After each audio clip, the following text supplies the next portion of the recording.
Hello, everyone, and welcome to episode 12 of the Exodus Seminar. I'm pleased to note today that we have two new participants, Ben Shapiro and Greg Hurwitz. Greg was with us before, walking through Exodus in the first 8 sessions, some of the first 8 sessions, but Ben's a new entrant onto the scene, and we're very much looking forward to his participation today. So welcome, gentlemen. Glad to see you again, Greg. We're very happy to have you here, Ben. Yeah, it's great to be here. Thank you for having me. All right.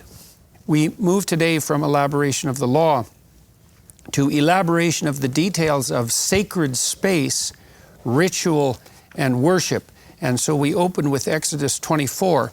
I'm going to read the first 8 verses of Exodus 24. We're going to pause then for an analysis, and then we'll move to from verse 9 to verse 18. So, Exodus 24. And he said unto Moses, Come up unto the Lord, thou and Aaron, Nadab, and Abihu, and 70 of the elders of Israel, and worship ye afar off. And Moses alone shall come near the Lord, but they, the others, shall not come nigh, neither shall the people go up with him. And Moses came and told the people all the words of the Lord, and all the judgments. And the people answered with one voice and said, All the words which the Lord hath said will we do. And Moses wrote all the words of the Lord, and rose up early in the morning, and builded an altar under the hill, and 12 pillars, according to the 12 tribes of Israel. And he sent young men of the children of Israel, which offered burnt offerings and sacrificed peace offerings of oxen unto the Lord. And Moses took half of the blood and put it in basins, and half of the blood he sprinkled on the altar. And he took the book of the covenant and read in the audience of the people. And they said, All that the Lord has said will we do, and be obedient. And Moses took the blood and sprinkled it on the people, and said, Behold the blood of the covenant, which the Lord hath made with you concerning all these words. So, Jonathan, maybe you can start us off. I think Oz, in this part, Oz should start with this, because I know this is what you're really passionate about. And then I'll do the second. I love this section because covenantal freedom begins with freely chosen consent. And the earlier consent, as Dennis pointed out, they hadn't seen the terms. But this time you have the second and third remark, all the Lord says we will do, but they've heard the terms now.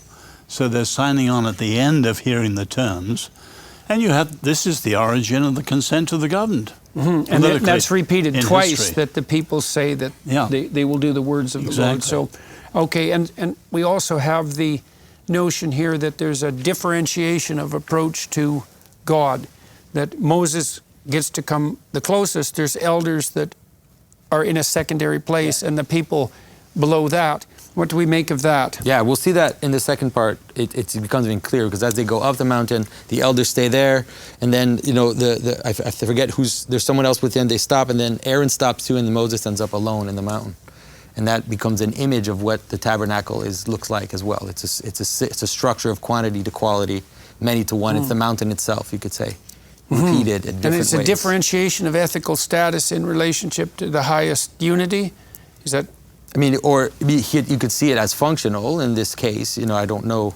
But in terms of experience, that would be it. It would be about attention to the highest thing. What you'll see in a second, actually, when we get to what happens when they go up on the mountain, is it's almost a foreshadow of what's about to happen afterward, because God specifically says you're supposed to striate yourself as you move up the mountain. And instead, what we'll get to in a moment, is they actually all sit there together, and they kind of disobey God. They don't actually just stop. They kind of sit there and they eat and they drink, which we'll get to in a second. And pretty much everybody in this particular situation ends up the worst because of the arrogance of not recognizing their role in that hierarchy, right? We'll get to that in a moment. There's one other thing here that's really fascinating. That's the distinction in Hebrew between the two commitments that the Jews make to, the Israelites make to God here, right? So the first time in I believe it's verse 3, where it says, all that the Lord has spoken we shall do, right? So they hear and then they say, we'll do it. the second time, which has become, in the Jewish community, this is a very big thing, is the phrase na'aseh v'nishma, meaning we will do and we will hear. So what does that mean, right? Shouldn't you hear and then you'll do, right? If we're talking about consent of the governed, shouldn't you actually hear the terms of the contract before you buy into it? Instead, it's na'aseh, right? We will do, and then subsequently we'll hear. And so I think the idea is that the Jews are now buying into not just the covenant that they've consented to, but into a system that is going to move beyond them.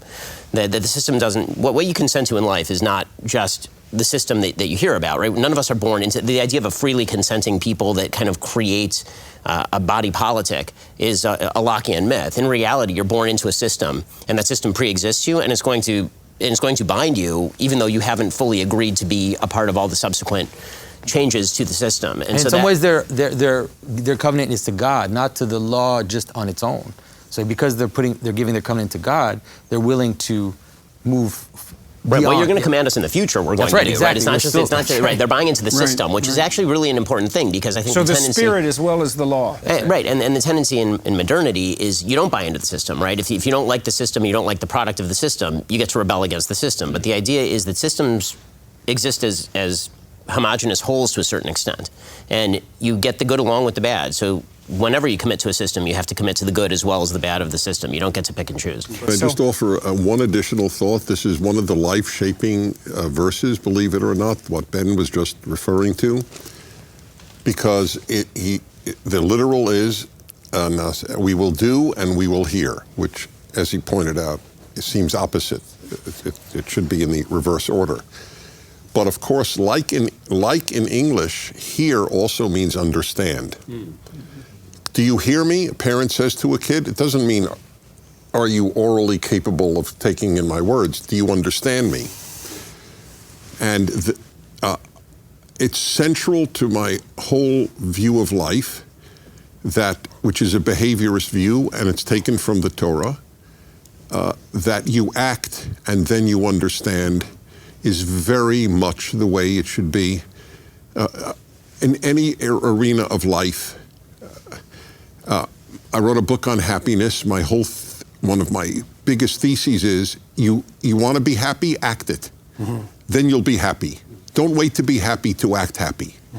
I would say the same with religious. You want to be religious, act religious. Then you'll be religious. Don't wait for some road to Damascus moment. It's a tenet of behavioral psychotherapy as well.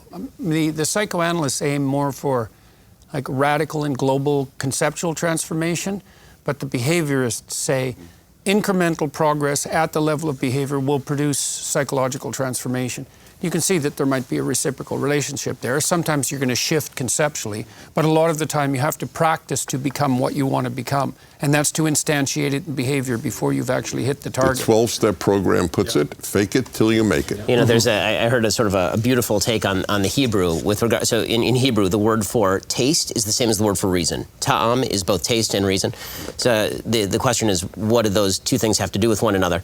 And so a rabbi was explaining to me recently that just as with food, the nourishment is primary and the taste is secondary, but gives you added enjoyment, so too with your behavior. It's the nourishment that you get from the behavior that's primary, and it's the rationale that's secondary. And in modern society, we've reversed that, right? The idea is that if I can't rationalize it, then it's something that I ought not do. And so the idea of accepting received wisdom or received tradition and just doing it because it's accepted and received tradition, and then later you understand exactly what it was that you were doing, has gone out of vogue, and that's a very, very dangerous thing. I think that's tied in with the idea of faith, is that you evince a necessary faith to move forward in action upon occasion before you understand.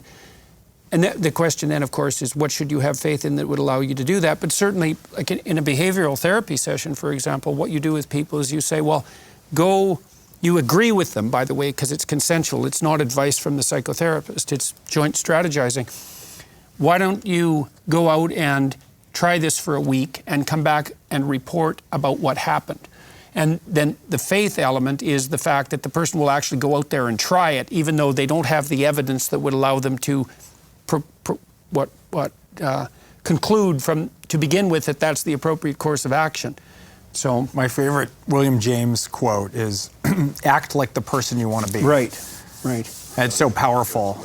And there's so many aspects of this. You know, talking about we've talked in the last session about how so many aspects of the story are procedural. First you do this, then you have to do, so you have to put yourself in a position to be able to hear. You have to put yourself in a position to be able to understand. Well, that'll be a nice transition into the latter part of this discussion today, because we're going to talk a lot about the importance of ritual in transformation. Nietzsche said every great man is the actor of his own ideal. Right, and so the ideal, the acting out of that ideal precedes the transformation of the person into that ideal. And I suppose the ideal is then what the person has faith in to begin with to motivate the action forward. But the transformation is a consequence of the action. You see this too practically, you know. You'll see in your life often, you see this with young people, is they make a transition in status and then they feel like they're frauds. People often experience this if they get into a selective graduate school or a selective undergraduate institution. They think, well, I shouldn't have been selected here. And the proper response is, well, yeah, really, you shouldn't have been selected here. What the hell do you know? But if you practice assiduously, you'll become what you're being enticed to be. You don't have it right off the bat. You have to act it out. So you see this with Aristotle. I mean, the famous line, you know, you are what you repeatedly do. The importance of habit in moral formation and development of character. Right. Well, and we could point out there too, that's also true physiologically at the deepest of levels. I mean, first of all, if you repeat an action repeatedly and the action is successful, you get a dopamine kick from the success, and the dopamine makes the cells that instantiated that behavior grow and thrive and become more dominant. And so that's one way that habit transforms character. But another way is that if you act out a certain pattern, so imagine this, and this is more speculative, but there's good data to support it. So imagine that you continually practiced voluntarily confronting things that you were afraid of, but that you needed to do. And you did that in faith, that voluntary confrontation would be redemptive. That catalyzes genetic transformations, right, at the micro level in the DNA itself that code for new proteins that help instantiate that entire pattern of behavior as an integral part of your psychophysiology, right, all the way down to the cellular level. So what you act out can transform. And then there's even evidence, this is absolutely wild, there's evidence that some of this has an epigenetic consequence, so that not only are you transforming the manner in which your own genes express themselves and what proteins they're coding, but that can have an effect on subsequent generations. So that's wild, and that's something that's only been discovered in about the last 20 years. So we also have an echo here, I believe, in the idea that God is calling to Moses to come up the mountain and then differentiating this authority. It's an echo of the way Jethro has told Moses to differentiate the Israelites when Moses is being tempted by becoming something like a pharaoh earlier, right? So it's this differentiation of responsibility that's a way of mediating between God and man, providing the proper hierarchy of authority so that there's a Jacob's ladder. Yeah, and you can see it. I mean, it's like the whole text is built that way.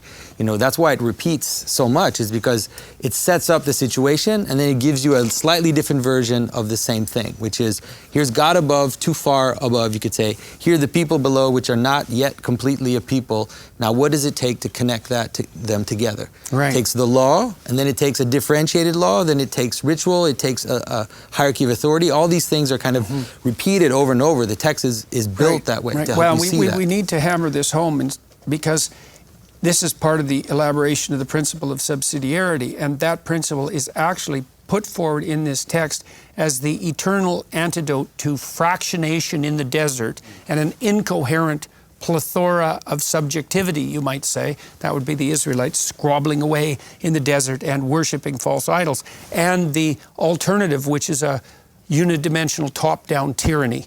But this is the alternative, this subsidiary structure. And so, it seems to me that that's technically right, is you need some structures of governance to order your society, but the problem with governance is that you develop the emergent problem of the tyrannical king, and the antidote to the tyrannical king is the distribution of sacred responsibility at multiple levels of the hierarchy, from the divine to the individual, right? Individual, family, community, state, and then perhaps all ensconced within something approximating a religious vision. All of that has to be fleshed out. So I'm wondering, So in our Aristotle that James and I like to talk about, he says that choices are more influential over our character than actions. It's not what you do, it's what you choose to do, and the reasons why you choose it. And so for these Jews to become a people, they have to choose it, don't they? And that means that it's not just doing the same thing over and over again, it's doing it for a reason. Then it has an effect on you. So it's a tricky thing to differentiate between choice and action, because imagine that one of your choices might be what you choose to direct your attention to. But the reason that's tricky is because that's actually an action. Because to attend to you, I have to move my eyes to you. There's actually it's not obvious at all that there's any level of neurophysiological analysis where choice is separate from action of some sort. So it's micro actions as we would conceptualize it as something like choice. It's more like micro action. There's always a physiological context. There's stuff, yeah, well, even in sense perception, because you think, well, you just look at something. It's like, no, you don't. No. Your eyes are moving constantly. No. If they ever stop moving, there's a whole causal nexus between the perceiver it's always and perceived. Exploration. Like sense data is almost always like exploratory touch. You have to grip the object with your eyes in order to feel it out. And there's no real distinction between perception and action when you do a microanalysis. And so what we have is something like a hierarchy of attentional prioritization that's then tied to action. And that's a fractal structure too. It's not like there's perception and action. They're intermingled at every single level of analysis. So, but what about a big action, right? I'm going to walk across the desert. That's a big choice. You might not make it. But if you make it, the claim of Aristotle, for sure, who's a pretty tricky guy, is, who wrote, by the way, the first book called Psychology, his argument is choosing to do it is more influential upon your being than doing it. Well, okay, so I think perhaps a way to conceptualize that is that imagine that choosing to walk across the desert is an aggregation of a multitude of actions. And that's all differentiated, because to walk across the desert, you actually have to move the muscles in your legs like one by one, and then in concert with each step. So there's a whole hierarchy of action under that. And you can switch the direction of that whole hierarchy of action. And when we see someone switching the direction of a whole hierarchy of action, we would say that it's something like a higher order choice. So you could see it as the covenant itself, and so that's why it starts with the covenant. It's like you have to choose to do this, even though you don't understand all the little details. Because walking across the desert, you don't know exactly what that means until you do it. And so there is a relationship between the covenant, and then after that, there'll be the embodiment in worship and in ritual and all these things, which will train you to make that real for you. Because you can choose to do something and not do it, because I would love to go to the gym every day and I choose to do it, and then that doesn't happen. Well, and there are some experiences that are so transformative that it's actually not possible to make a fully rational, fully informed decision about whether it's the right thing to do.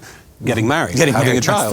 Everything transforms you so much in your whole cognitive and affective outlook on the world that you can't actually project yourself forward beyond the transformative experience to decide whether or not it's the rational thing to do. Well, first you do, then you learn. Well, that also brings up, I would say, something like an observation on the necessity and absolute inevitability of something approximating faith. Because the rationalist types who believe that you would derive the impetus for your action from the evidence fail to contend with the fact that much of the time you're literally leaping into the unknown. And what you do when you get married, what you do when you take a new job or move to a new city is you decide you're going to do that, and you presume that you're going to make it work as you go along. And that means you're having faith in something, right? It might be with your wife, it might be your faith in your joint negotiating skills, or more profoundly even, I think, is your faith in the goodwill and honesty of your partner. And you might say, well, you don't have faith in that. It's like, well, yes, you do. And you either have faith in that or you have faith in its alternative, which is the lack of that in anyone. It's not a blind move. I mean, any more than than the whole law itself is in the context of I'm the Lord your God that led you out of Egypt. And so there's already been a revelation of God's goodness.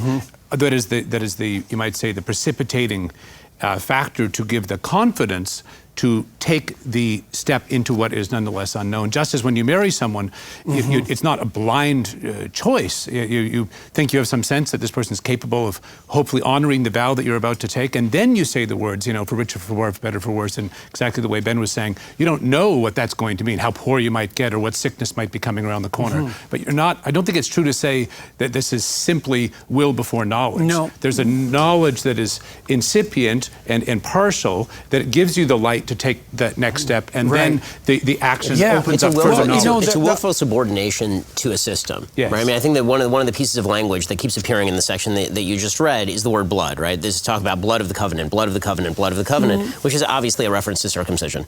Right? It clearly is a reference to circumcision. I mean, it actually harkens back to the language that the Bible uses a little bit earlier in Exodus, where it's talking about this bizarre circumstance where Moses is coming out of Midian, and suddenly he's accosted by an angel who says, you didn't do the circumcision on your son, and his wife has to do the circumcision. And so the question there is, why doesn't Moses just do the circumcision? Like, people have been doing this for a long time, and the idea is, the tempting idea is that once you've reached a certain spiritual level, you no longer have to reify yourself in the here and now. You no longer have to take the ideal and make it real in your life with the kind of bloody and hard action that it takes to make the ideal real in your life. And so that's what God is reminding Moses there. That's why he's called the bridegroom of blood in that particular section. Same thing here, right? You have Moses who is taking the blood and putting it in bowls, and then he's sprinkling it all over the people, and he's saying this is a covenant of blood.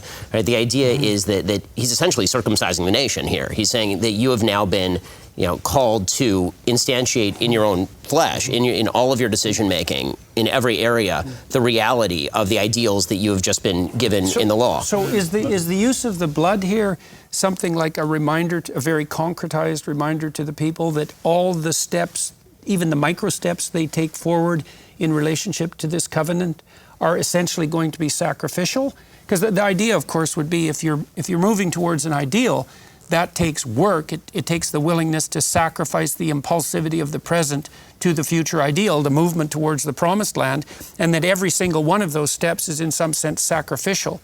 And so maybe that's part of the symbolism. And that sacrifice also makes you into a nation, meaning that it was fascinating. I went to a circumcision. I went to a circumcision ceremony for an ATL baby fairly recently at the synagogue. And the phrase that's used right after you circumcise the baby is that the baby should go on to Torah, to learn Bible, to the chuppah, to get married, and to good deeds, l'maasim tovim, and doing good things. So from the very earliest, the very first thing you do with the baby doesn't have a name, by the way. We don't name male babies in Judaism until the actual circumcision. Once the circumcision happens, you have now been instantiated into the nation, and that comes complete with the commandments that are now incumbent on you immediately. Right? This idea that kids are sort of free-range chickens, and you just let them do whatever they're going to do, doesn't exist in Judaism, and it doesn't exist in the Bible either. So when the people buy into the idea of a covenant of blood, they're pre-committing. You can try to get away from it, but there's no way to get away from this. You're now part of the covenant, and this is not a breakable covenant. You can't run away from this. Well, and you surely another precedent too. You have that incident, the bridegroom of blood, but you've also got the covenant with Abraham earlier in Genesis 15. And as I understand it, you Jews could put me right on this.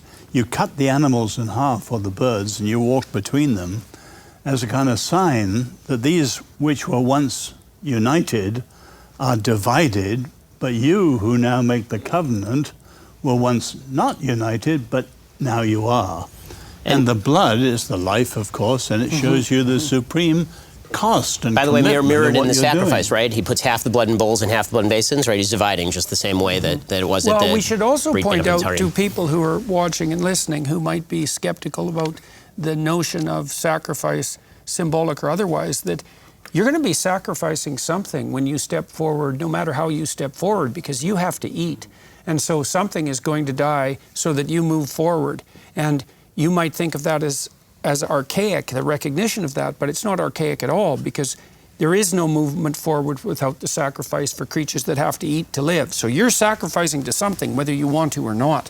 So there's a wonderful humility and humanness of the way that the Jews keep forgetting everything. There's these miraculous acts, right? And then they completely forget and go do something insane, right? That makes no sense. And so it's like Pajot trying to get to the gym, you know? It's like they want to do it. We're talking about all this stuff. It's so serious. It's so clear. It's a covenant that's so intense. But there's also a lot of room for human error and forgiveness because that's the process that we all embark on all the time. And any new venture, it's funny you're talking about having a baby or a marriage. I had a meeting one time with a screenwriter who wanted to write a novel, and he said, well, I just need you to explain everything to me because I don't like to begin anything unless I know exactly how I'm going to do it and do it successfully. And I was like, well, the only way you can possibly write a novel is to start doing it and to continuously fail and make mistakes. You have to screw it up consistently. That's the process of learning how to write something, but it's very similar in a lot of ways with parenting, with negotiating a marriage, with negotiating any big venture. There's built in failure and shortcoming and vulnerability and a need to return and to have the faith to the ideal that you first embarked upon and to adhere to that structure. Well, and if you don't make the proper sacrifices when you're negotiating with your wife, you're not going to get anywhere at all. And the reason I would say that in part is because it doesn't look like there's any learning without the death of some structure of previous learning. So imagine that you come to an argument with a set of pre-commitments, because you do, but there's an error in your argument. What that means is that part of the previous pre-committed argument has to die. And I actually think there's a neurophysiological foundation to that, which is partly why I think you feel pain when you're wrong, is because that idea that you have is a living structure. And now if you want to progress in the direction of the optimized negotiation and say stay in unity with your wife, you have to be willing to let your stupid preconceptions die. And that ties in with Alfred North Whitehead's observation that the reason we think is so that our thoughts can die instead of us. And so you have to enter into a negotiation with someone, if it's a good faith negotiation, with a sacrificial mentality, which is this might require a little blood on my part in order to progress forward. And so... And Jordan, your comment on, you said earlier something, and it's a brand new thought in my brain, and it's simple, I hope not simplistic. When you said something to the effect that when you eat, you will sacrifice no matter what, and I realized it's beyond, of course that's true, and it's all of life. So many young people don't get married, and many, even more than they, don't have children, because they don't want to sacrifice their freedom and their independence and so on. But I just realized I have a new answer to all these young people. And that is, do you realize how much you're sacrificing if you don't get married and don't have children? No matter what you do, you sacrifice. If you do nothing, it's a sacrifice. This is one of the things I used to talk to my clinical clients about all the time when they were frightened of moving forward. It's like, okay, you're frightened of moving forward. You're frightened of putting your CV out to find a new job. Fair enough, man. You have a reason to stick with what you've got. But let's play this out. You're 30 and you're disappointed in your job and you're afraid to let go of what you already have.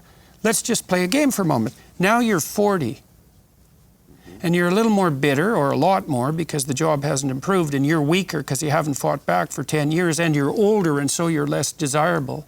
It's like, how do you want that? How do you like that for a future? You're going to sacrifice something. In fact, one of the things you might think about life, and this is worth thinking about, is you're going to sacrifice everything. That's coming one way or another. So you need to decide. Well, I think this is the issue of struggling with mortality itself. You owe God a death. In service of what? Well, you might say it's going to be in service of nothing. And then I would say that's going to be one painful travail. So and the sacrifice that is the most meaningful and can lead to the most profound change is generally the thing you can least afford, right? It's a fattened calf in a time of drought. You have to give up the thing that you hold to be so important because it's blocking you from other things. Well, that's why it's a lamb and not a goat. Right? Yeah. It's. I mean, in sacrifice, it's a precious animal. Right. And I'd just like to stress, well, just maybe 2 points. One, just that the etymology of the word is the making sacred. So there's a positive story here, which is linked up to the very notion of the sacred. And you could say that one of the great shifts in the modern period has been obviously the erosion of the sacred, and one of the most significant philosophers as a critic of the modern age was the, I think, often misunderstood Joseph de Maistre with his elucidations on sacrifice. And he was a great critic of the French Revolution. He was a great critic of the secularism of the French Revolution. And he saw the absolute key to the struggle between, as it were, the inherited ancient and medieval structure of Europeans and the new world, the brave new world that was emerging with the French Revolution as linked to this idea of sacrifice. Now, whether that's, obviously one could debate about that. So if we're consigning what we eat to a purpose, we're making a sacrifice. And then you might say, well, you're either going to consign what you eat, what you consume, what you kill to something profane, or you're going to consign it to something sacred. Those are really your options. And to make sacred would be, and we talked about this a little bit yesterday, to justify the necessity of taking that life as well. And so then, and you might ask yourself too, practically speaking, I mean, if you had the choice, wouldn't it be the appropriate thing to do to make every decision that you need to make in light of the highest possible aim? I mean, isn't that exactly the same as trying to put your life in order in the best possible way, especially in relationship to your long-term self, but also in relationship to other people? How is that any different? And so why wouldn't it be that you'd want to make the proper sacrifice constantly? Well, Maistre has two very interesting points, and I think they're pertinent to our discussion here. And one is, first of all, is a critique of the utopianism of the French Revolution. Mm-hmm. So he says, look, talking to the sort of French elite, your beautiful meals, these are all, of course, the products of the slaughter of these animals. Your beautiful ladies' dresses with the whale bones and all the elements, again, that are come from these blood carcasses. Everywhere. Exactly. He says, you look at life, you look at society. It's this altar, he calls it, this altar of blood.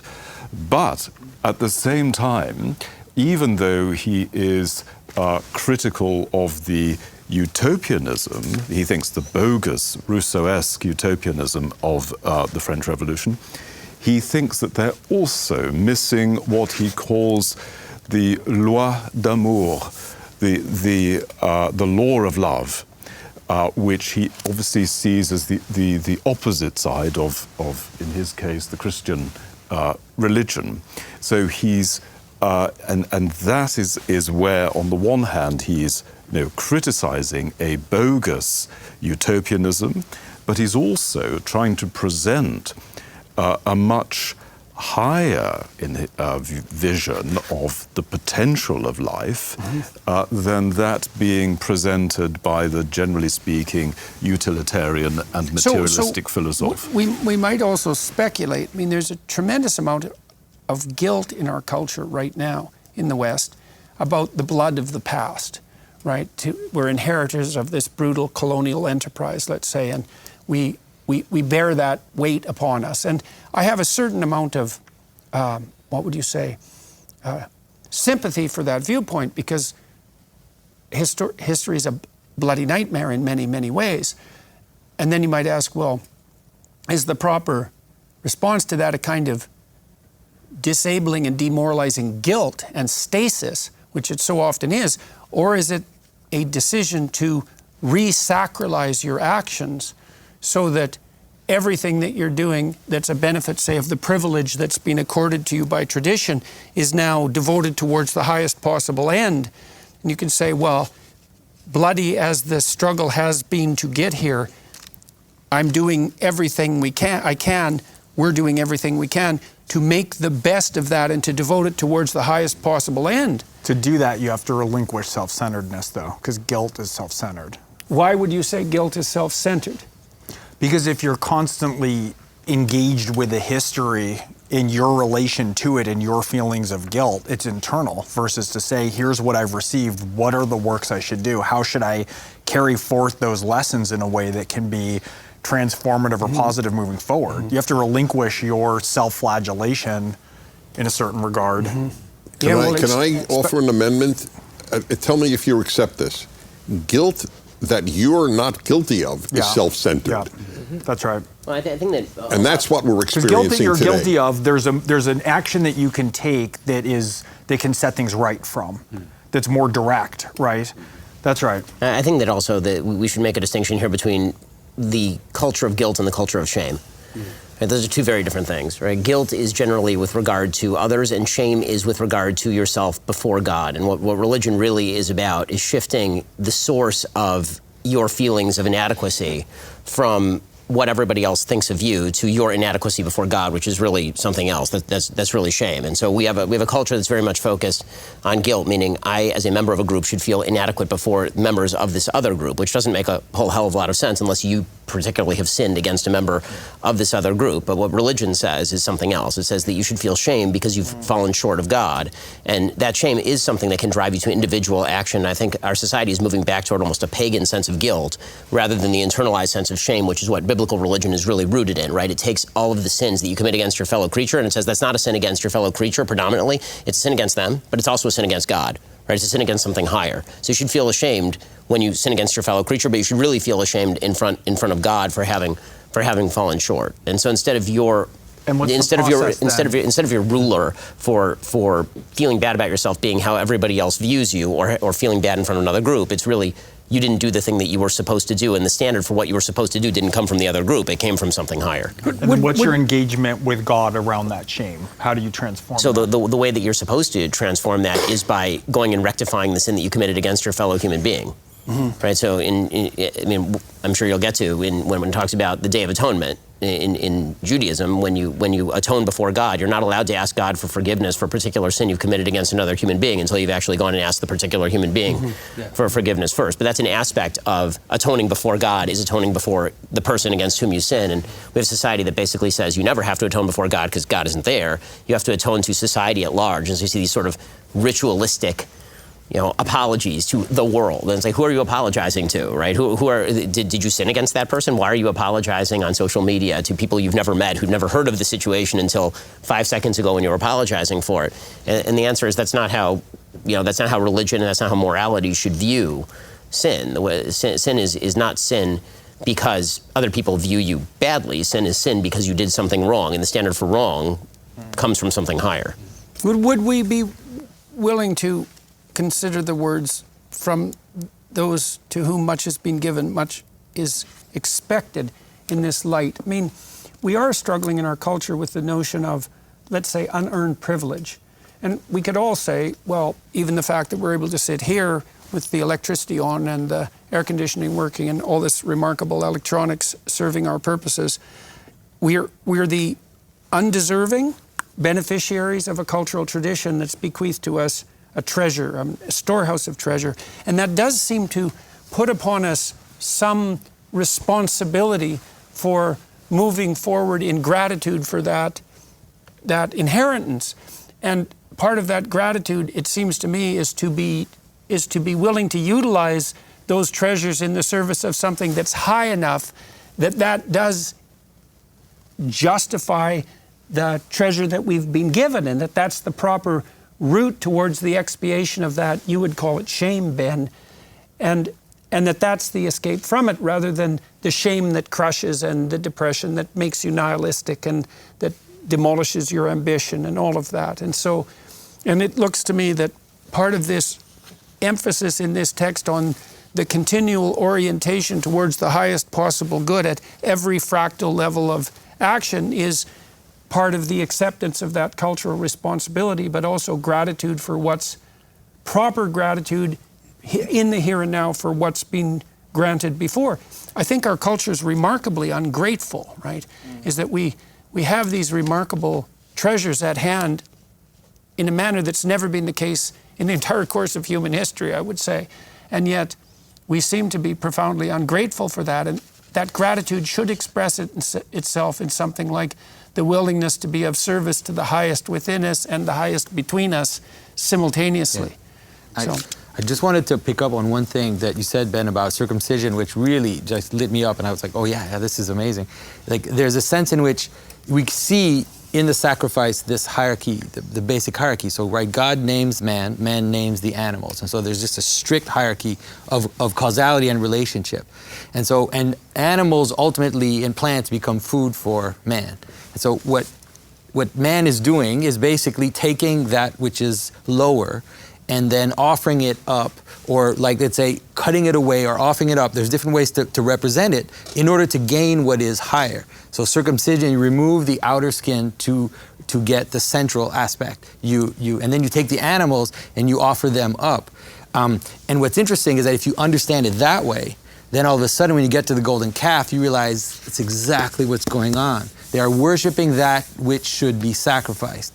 They're making into a god that which they should be sacrificing up to a higher purpose. So one of there's nothing wrong with a calf. Yeah. If you take a calf and you make it into a golden statue and then you worship it, it's like, it's like worshiping all the lower aspects of your life. One of the things Jung talked about when he described people who were really stuck in this psychotherapeutic practice, so the process of redemption really was that they were unwilling to sacrifice that which they falsely loved the most. And so you might say, well, if you're stuck in your life, the reason for that is that unbeknownst to you, you're worshiping, you're putting in the highest place, something that you should not be putting in the highest place. Maybe it even worked for you at one point, but it's time to give it up. And it's very interesting to contemplate the potential sacrifice of Isaac in that light.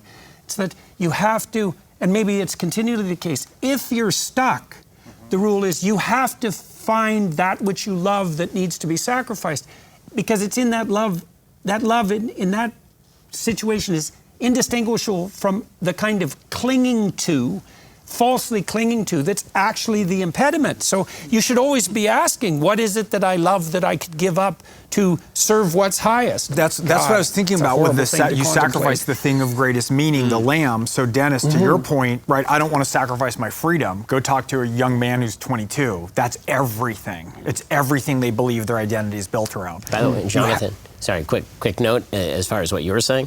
What you're saying is justified by the text also, because what's Moses' response to the golden calf, which we'll get to? Right? He burns it and then he forces the people to consume it. That's right. Turn it back into food. Right. So he offers its essence up to God too in burning it. Right. Right, and then forces people to consume it. Okay. Shall we continue? All right. We'll read verses 9 to 18 now. Then went up Moses. This is in order again. Went up Moses and Aaron, Nadab, and Abihu. How do you pronounce that? Does anyone know? Abihu. Abihu? Abihu, yeah. Abihu. And 70 of the elders of Israel, a subsidiary organization. And they saw the God of Israel. And there was under his feet, as it were, a paved work of sapphire stone, and as it were, the body of heaven in his clearness. I want to make just a brief comment on that. Precious stones are very interesting if you think about them from a molecular or atomic level, because they're absolutely unitary in their structure. Like a flawless gem has the same microstructure, like it's a repeated crystalline pattern. And because of that perfection of crystalline pattern, it reflects light. And so the idea that even the idea of a precious stone seems to reflect our innate sense that something that's pure at every level of analysis is valuable, and it's a very interesting juxtaposition of the narrative world and the objective world, that something like that reflects light. It's also interesting that those stones are formed as a consequence of heat and pressure, right? And heat and pressure purify, right? And that's definitely the case in human life as well. So under his feet, you can understand it that way. It's like, so it's like under God's feet is something which reflects his glory up. There's an image in Revelation which is a similar image, which is the notion that the sea became of crystal. Like under his feet there was a sea of crystal. So all this potential below that is messy and you know, it's dirty and it's chaotic, under God, if it's properly ordered and organized, it actually becomes a mirror, like water. If water is still, then it becomes a mirror for light. But if it's turbulent and it's fragmented, then you can't see it because it's messy. So, and as it were, the body of heaven in his clearness.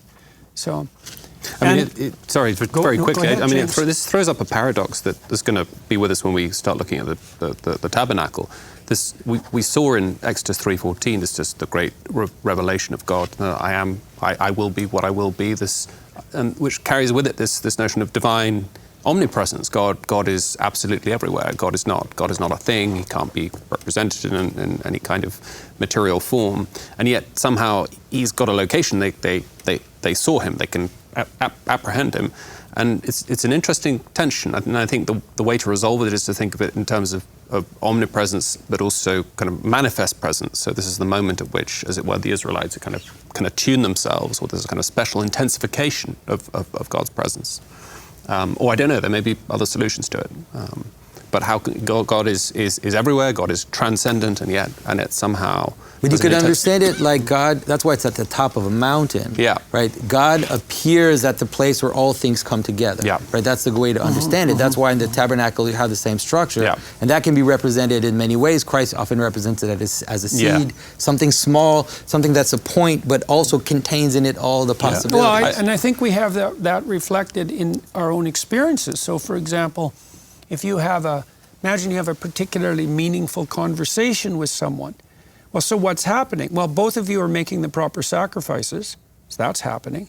Both of you are being renewed, so that's happening. Both of you are coming together as one thing, that's happening. And all of that's a microcosmic vision of that transcendent unity. And then I would say, it's been interesting to talk to people about this sort of thing as I've been lecturing around the world, because I do point out to people that that's actually the ground of the phenomenon of meaning. Like when you're gripped by the sense of meaning in a conversation, it's because that underlying unity to which we're all striving in principle, if we're striving upward, that principle of unity is actually, and transcendence and redemption, all of that, death and resurrection for that matter in some real sense, that's all manifesting itself right there and then in that conversation. And I think you can make a case, especially because that's clearly the state you have to be in to learn and grow and adapt, that's the most real thing that can happen to you. If life itself depends on the most intense realization of what's most real, well, that's the most real. And that means meaning isn't an epiphenomenon in the reductionist materialist sense, but it's actually a marker that the transformations of being are taking place in the most beneficial possible manner. Why wouldn't that be the most reliable thing that you have to orient yourself in your life? Everyone wants, they say, a meaningful life. Well, that's maybe because that meaning does reflect something that is truly in the highest place. People die without it. They're demoralized without it. They're striving towards it. They're in crisis without it. So why would we not consider that real? We're trying to figure out in this discussion what that real might mean. So, all right. And upon the nobles of the children of Israel, he laid not his hand. Also they saw God and did eat and drink. And the Lord said unto Moses, come up to me into the mount, and be there. And I will give thee tables of stone and law and commandments which I have written, that thou mayest teach them. And Moses rose up, and his minister Joshua. And Moses went up into the mount of God. And he said unto the elders, tarry ye here for us until we come again unto you. And behold, Aaron and Hur are with you. And if any man have any matters to do, let him come unto them. And Moses went up into the mount, and a cloud covered the mount. And the glory of the Lord abode upon Mount Sinai, and the cloud covered it 6 days. And the seventh day he called unto Moses out of the midst of the cloud. And the sight of the glory of the Lord was like devouring fire on the top of the mount in the eyes of the children of Israel. And Moses went into the midst of the cloud and gat him up into the mount. And Moses was in the mount 40 days and 40 nights. I think it's very important, dramatic section. People just quickly should, those watching or listening, the King James, that they saw God in 11, you can't see God and live. And so they didn't see God. The Hebrew is ambiguous. It's grasp God.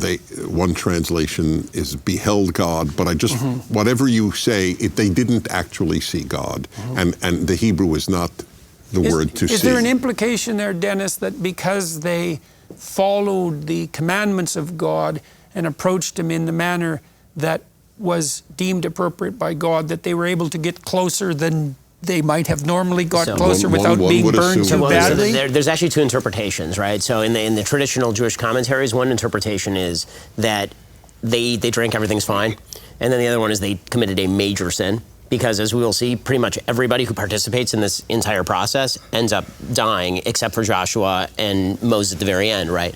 So actually, Nadav and Avihu end up approaching God later on in the Bible, and they do so in an unapproved way because they think that they're closer to God than they actually are, and God ends up killing them with a foreign fire, right? That ends up happening in the book of Leviticus. So one of the reads actually in this section that I think makes some sense is that what's happening here, and it leads up to the golden calf, is that the people are as close to God as they've ever been, and they start thinking that they know more about God than they actually know about God. And so they go up onto the mountain. They're supposed to, be left behind gradually. Instead, they sit there, they have a big meal, and they have this vision of God in which they see God resting on the sapphire. Now, Jonathan, as you were saying, the sapphire tends to reflect light back up, correct? Right, so, but they think that they're seeing God. What they're actually seeing is not God, right? There's a barrier between them and God. And so they're not willing to acknowledge that barrier. And so this is going to set the stage for what's to happen next, which is they think, okay, well, Moses is gone, right? Moses disappeared, he's up the mountain, as we'll find out.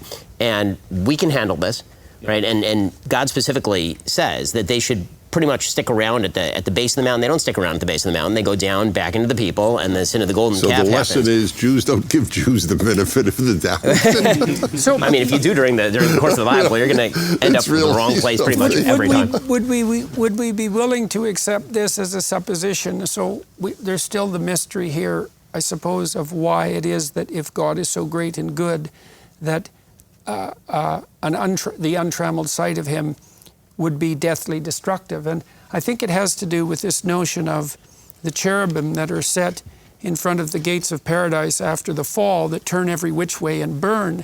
I think the idea is something like nothing that isn't pure and holy can withstand the intensity of the onslaught of God, and that if you approach incautiously, that which is within you that is unworthy will be burned away. And there's a very high probability, given your infinitely unworthy state, that that'll just be fatal. Well, and so you can think about that practically. Like, you could imagine just for a second that the true depth of your iniquity was revealed to you at once, right? All the cascading consequences of every single thing you've ever did wrong all of a sudden became manifest to you. It isn't obvious at all that anybody could bear that and live. And so... But you can see it fractally, and you can apply it fractally across all levels, right? A simple example, you have an interview for the job of your life, the one you've always wanted, and then the night before you get drunk, you don't sleep, you don't prepare, then you show up to the interview, and now the ideal that was drawing you forward, that was something you were aiming for, just crushes you. Exactly. It'll just destroy you. So it happens fractally at every level, but then this is an image of how that is. The ultimate version of that. Well, the highest ideal is by definition the most intense judge. They're the same thing, right? And then it's also the case that the terror of judgment is precisely proportionate to your distance from that ideal. And if the ideal is the ultimate and receding ideal, there's almost by definition an infinite gap between you and the judge. I mean, part of the reason I think that modern people are so interested in destroying ideals is because they don't. And this is the unconscious motivation, let's say, behind immoral relativism, is they don't want to contend with the fact that you can't have an ideal without simultaneously having a judge. They're the same thing. And so if you can dispense with the judge, well, then it's worth getting rid of the ideal. Then you might say, well, why not just get rid of the ideal? And we're being asked to do that constantly, right? And I think the reason is, well, you can't experience any positive emotion without an ideal, because positive emotion is always experienced in relationship to movement towards an ideal. So if you scrap the ideal, there's no happiness. And then if you scrap the ideal, there's also nothing that unites you, because you need to unite internally around an ideal. And if you're disunited, then you're anxious and chaotic. And if there's no ideal that unites us, then we can't cooperate and compete in peace, and we're fractious and we'll fight. So if you get rid of the ideal, then you lose joy and you invite in chaotic anxiety. That's the price. And a way to describe it from the text is you could say that's when you wander. Right. That's when in the desert. That's why you wander in the desert. Yeah. You just have no direction. You just kind of go around in circles. Yeah, right. Well, it's because we could make that more concrete. Why do you have no direction? Well, do you move towards the ideal when you're moving in a direction or not? Well, obviously you do, because why else would you move in that direction? If it's not better where you're going, which is higher in the metaphorical sense, why would you expend the effort? So no ideal, no direction. No direction, no meaning. And the problem with no meaning is that no meaning doesn't mean neutral. No meaning means pointless suffering. Yeah, pain. Right. There's no meaning. There's just pointless suffering. Well, that's the point we're raising about sacrifice and necessity. Like, if you leave the authoritarianism of Egypt, the sacrifice you have to make is that you wander. That's the pain you were saying when you have to concede something. You're not delivered immediately into the promised land. So those sacrifices you're making, whether it's in engagement with your wife that you give something up, whether it's in AA and you're giving up alcohol, when you're giving up anything that you think that you need, you're immediately lost, because when you sacrifice the thing that's important to you, you don't know what to orient towards, and you have to hold until you can find the next thing to orient towards. You can understand this too, because you might say, well, if you're having an argument with your wife, why do you get so stubborn? And the answer is, well, you don't want to give up the tyrannical thing that's causing the argument. And then you might say, well, why do you not want to give that up? And you say, well, it gives you some direction, even if it's tyrannical. And when you give that up, there's going to be a little interregnum in the desert, right? You have to admit that you were wrong. That's annoying. And then you have to not know exactly how to orient yourself. And then you have to conjure up a new promised land. Well, the thing's always symbolic of some it's like a vein that goes deep in you, right? So it's not over whatever the ridiculous thing is that you're disputing. It's that if you concede that, you're conceding something that goes... Well, that's another specter, is that, to some degree, you're giving up the presupposition that's engendering the argument, but to another degree, the reason you held that presupposition to begin with is because you're actually more tyrannical than you should be, and that's facing a much broader problem. It's not just that you're hard to get along with, it's that you're the sort of person who's hard to get along with. So... I don't want to add another divagation while we're wandering in these deserts, but I have a question for Ben, actually, about your interpretation. Am I right in thinking that your claim is that there's a sort of anti-Faust going on here? So this is a criticism of they're getting too comfortable with God, right? They get up there, they're eating and they're drinking in front of God. Now, if you're having a vision of the Almighty and you're seeing Him, right, or seeing a vision of Him, would the first thing that you would do pop out the wine and have a feast? Because this is another aspect, isn't it, of let's say, traditional cultures. So it's this which again is maybe unfamiliar in the contemporary world, is this this fear of hubris, this fear of arrogance, that, on the one hand, there are these ideals that we need and that are constitutive of human happiness, and yet on the other hand, there's these taboos around the whole Faustian project of certain kinds of even knowledge that are potentially dangerous and destructive. And that, of course, is often used by critics of religion to say, well, this is the... I suppose that's a kind of a warped reemergence of the doctrine of humility, and maybe a reflection, too, of the injunction not to use God's name in vain. That's right. Well, there's that ambiguity in sacrifice as well. I mean, sacrifice is at once a kind of yearning for the divine, and yet also can often express a temptation an attempt to merge with the divine, a sort of bloody-mindedness. That's right. I mean, the root of the word korban, right, which is sacrifice in Hebrew, is karov, which means closeness. Right? So the idea is that it's supposed to drive you close, but at the same time, it's distancing you from the divine, because it's supposed to remind you of the sins that you've committed. And this is one thing that's really important, I think, to remember about these particular sections. The sin that, again, it gets repeated later again with Nadav and Avihu, who are Aaron's sons, is that there's a temptation to believe that when you're that close to God, God loves you, you love God, that this means that He no longer holds you by a particular standard, or you're so close to him that this means that you're allowed to sin, that you can, God loves me so much that this means that he'll totally understand everything that I'm doing. And this is why you have to balance the love of God with the fear of God. And in essence, what you theoretically should be orienting yourself toward is a fear of God that amounts to love of God, because you fear hurting God so much. You fear acting against his word so much out of love of him. But that unity is really hard to discern. And so what people tend toward in particularly a very comfortable time is God loves me. I mean, obviously, look around. The world's a wonderful place. And that means that I can basically do what I want and get away with it. And I think what the language here suggests, it doesn't just say that they're not harmed. The words in Hebrew are that lo shalach yado, he didn't send forth his hand, right? That God doesn't actively smite them at the time. So the idea is God may be holding himself back here, but you are actually, you got to be very careful not to assume that your love of God and God's love of you allows you to bridge the gap between you and him. I think that's part of the reason why the Protestants, at least certain denominations or expressions of Protestantism, insisted that you couldn't be saved by works. I think part of the idea there is you shouldn't assume that just because things are going well for you that means that you're specially favored, or that you're now free to vary from the divine order in some manner, that you might assuming that you're favored in some way. That's exactly what we're going to see, I think, later when it talks about Moses asking to see God's face, and God says, no, you can't.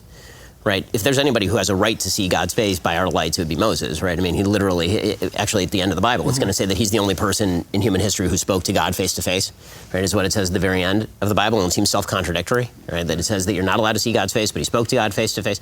Well, you can speak to someone face to face theoretically without seeing them, and the idea is that there is always that gap. Even for Moses, there's that gap. There's no way to fully apprehend God, and God doesn't want you fully apprehending him. I think that's the significance of the cloud, isn't it? I mean, right. So cloud is both a sign of a reality in which God is present, but it's also what cloaks God, is what disguises him, makes him. And interestingly, the Gnostic sects within Christianity, I mean, those who were claiming gnosis, knowledge, were often antinomians. And so this was, part of the critique of Gnosticism. Anarchic and... Yeah, exactly, yep. All right, so let's move to Exodus 25 to 31, and this is a tricky part of the text from a narrative perspective, because we're starting to elaborate out the notion of ritual and sacred space, ritual, and worship. And so 25 to 31 start to talk about sanctuary. That's the sanctuary of God and human alike, I suppose, insofar as communing with the divine is a form of sanctuary. And it opens up with a description of offerings. And so the people are asked to contribute gold, silver, brass, blue, purple, and scarlet, linen, goat's hair, skins, incense, oil, and onyx, precious items, precious valuable items, to build a sanctuary for God. And a sanctuary for God. And that's an easy thing to be cynical about for modern people too. It's like, well, does God need a house? It's like, isn't that archaic and primitive? It's like, well, we talked about already the fact that the Spirit of God that's presented in Exodus has a vertical element and a horizontal element. It's like, well, you need a dwelling place, at least so people can gather together, and a people is a people who gather together, and a people also has to be a people who gather together in the service of some higher order.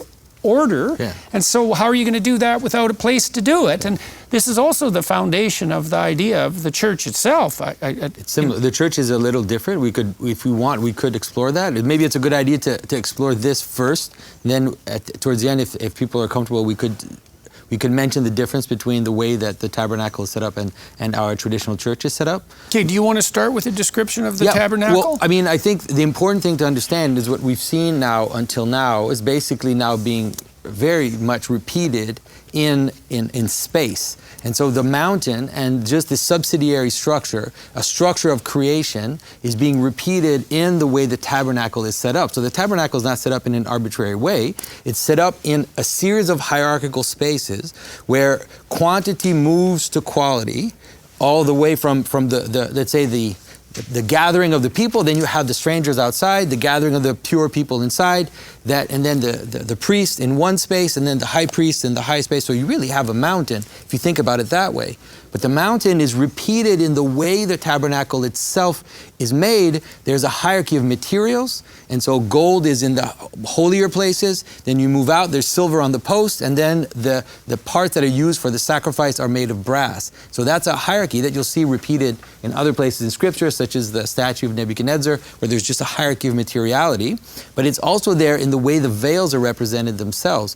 So you have a veil of linen, then you have a veil of wool, and then you have these garments of skin, which are these hairy garments that are dyed red. And so some of the church fathers, for example, talk about how this would be something like the garments of skin that were given to Adam, like this final covering which is added around the person and is related to circumcision as well. It's related to the notion of the foreskin, which is on the outside. So there's this strict hierarchy that moves all the way up into the central space and then out into the. So just we can start with that because it's really important for people who are listening and watching to understand this. There's nothing arbitrary about the way it's set up.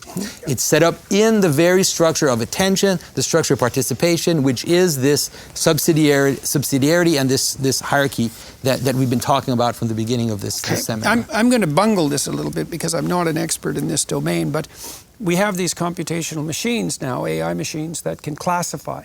It means they can categorize a multitude of phenomena into a unity. And in order for that to happen, there has to be a hierarchy of conceptualization. Now that's hidden in an AI system. We don't know what the hierarchy is, but to get from the multitude of cat pictures, let's say, to the unity of a system that can identify cats, there's all the different pictures of cats that might exist out there in the world. And then there's the concept of cat, which is in some sense Platonic. It's a Platonic unity. And in order for the machine to perform those computations, it has to build a hierarchical structure that reaches towards a unified goal. And those layers are actually, they're invisible in an AI machine because it generates them themselves. But my point is that even to replicate the process of perception and cognition in relationship to a category, which is a kind of ideal, that cannot be done technically without the construction of a hierarchy, a subsidiary hierarchy. It's a necessary precondition for computation, for perceptual computation itself. Now, I haven't got that perfectly right, but I know there's an analogy. I know there's a deep analogy there in that the perception of something, like as simple as a drinking cup, it's a perception that's based on the bringing together of a multiplicity of potential forms, all the different cups there might be, into the unity of what constitutes the cup. And to do that requires a hierarchy of differentiation of this sort. And the structure has, I mean, there's so many elements. We could name many, but a simple one is that when we talked about the two pillars, the pillar of water, the pillar of cloud, and the pillar of fire, well, then this now gets captured in here as well. You have the altar of sacrifice, which is this fire going up. Then you have the water, which is to cleanse. There's many, many versions. And the way to structure it in your mind is that on the outside of the holiest place, you burn the animals and you offer it up. So you can imagine, right, the cloud of smoke going up into the heavens, and then on the other side, in the western house, then the glory of God descends. So it's like it's annoying to see it as a transaction, but it's like if you give up the sacrifice, then you will receive the purpose. You receive the glory, which will descend on the body. Well, here's a way of thinking about that. So imagine this might constitute a useful prayer. Let's say you're in despair, to the point where you're depressed, you're anxious, you're ill enough to see a psychotherapist. Well, one thing that you might do is begin with an offering. It's something like, and people do this automatically. They say, well, what is it that I might be doing wrong, right? And Rogers, for example, pointed out that before you could enter into the contract of psychotherapeutic transformation, you had to admit that there was a problem and admit that change was necessary. So basically what you're doing is you're approaching the problem of being that can't progress in a spirit of humility, and that's an offering. What am I doing wrong is something like, well, if I could just find out what wrong was, I might be willing to give it up and change. Well, that's a sacrifice. That's an offering of the willingness to sacrifice. And then if people search their soul in that manner, then what will happen very frequently, sometimes in communication with others, but sometimes just as a subjective phenomenological experience, they will get a revelation, right? And that's echoed in the gospel phrase, you know, that if you knock, the door will open, and if you seek, you'll find, and if you ask, it'll be given to you. It sounds magical, but it's not magical. It's no more than what you always do when you set yourself forward to solve a problem. You first admit that there's a problem. The second is you admit that you have something to learn. The third thing you do is to ask for a revelation of the thing that you need to learn. And maybe you open yourself up to receipt of that in dialogue with someone else, but it's also something that can make itself manifest within. You know, and you might say, well, you thought that up. It's like, that's not really how it works. Is you ask the question, and if you're extraordinarily fortunate, maybe that would mean you were on your knees with sufficient intensity. A redemptive answer will make itself manifest, and that is the offering up, the sacrificial offering up, and the descent of something like the unifying spirit, practically speaking. So I'll admit, we read the Bible once through the 5 books of Moses, once through every year. So I've been doing it for, since I was like 12. So we've been doing it for quite a while. And these are always the boring sections of the Bible, right, where you get the very, very detailed descriptions of the tabernacle. And then, as we'll see, we actually end up doing it twice. Yeah. I will admit that I did not understand, actually, I think, what was going on with the tabernacle until I read Maps and Meaning. The reason was, and forgive me, Jordan, if I screw up your book here, but when I was reading Maps and Meaning, and the basic suggestion that struck me is when you were talking about the way that children apprehend the world, that they apprehend objects as having values attached to the objects. So when you teach a kid about a glass, you don't teach them, here's a glass, here are the properties of glass. If you drop the glass, it's going to shatter. You say, don't touch the glass. Right? Don't touch the glass because it'll break, right? And that's how you learn about what a glass is because the rules come embodied in the object. And in the Garden of Eden, that's also the way that the world is described, right? Don't touch the tree, right? It's the tree of knowledge. You don't touch the tree. It comes with a set of rules. And that also happens to merge fairly well with the idea of the knowledge of good and evil in an Aristotelian sense, meaning that what is good is that it serves its purpose, right? A good thing is a thing that serves its purpose. So in the Garden of Eden, and this is where natural law springs from, the idea is that the world is created with a sense of purpose, and everything in the world comes with that teleology. It comes with that sense of purpose. And where man fails and is ejected from the Garden of Eden is where he begins to substitute his own judgment of moral good or ethical good, his own judgment of what is good and evil, for the teleological view that God has placed in the world for him to understand. And so as soon as he substitutes his own logic and judgment for that, he has to be thrown out of the Garden of Eden, and the gap emerges between the meaning of the world around us and the meaning that we impose on the world around us. And when it comes to the tabernacle and it comes to this section of the Bible, this is the reimposition of the Garden of Eden, and it's very clear that that's what's happening in the language, right? You can see the words that are used only a couple of times in all of the Bible, right? You're speaking of the skins, right? The orod, right? That are given to the ketonot orod, which are given to Adam, the skins that are given to Adam, which make their appearance here again. You see the angels with the swinging swords reappearing atop the ark, right?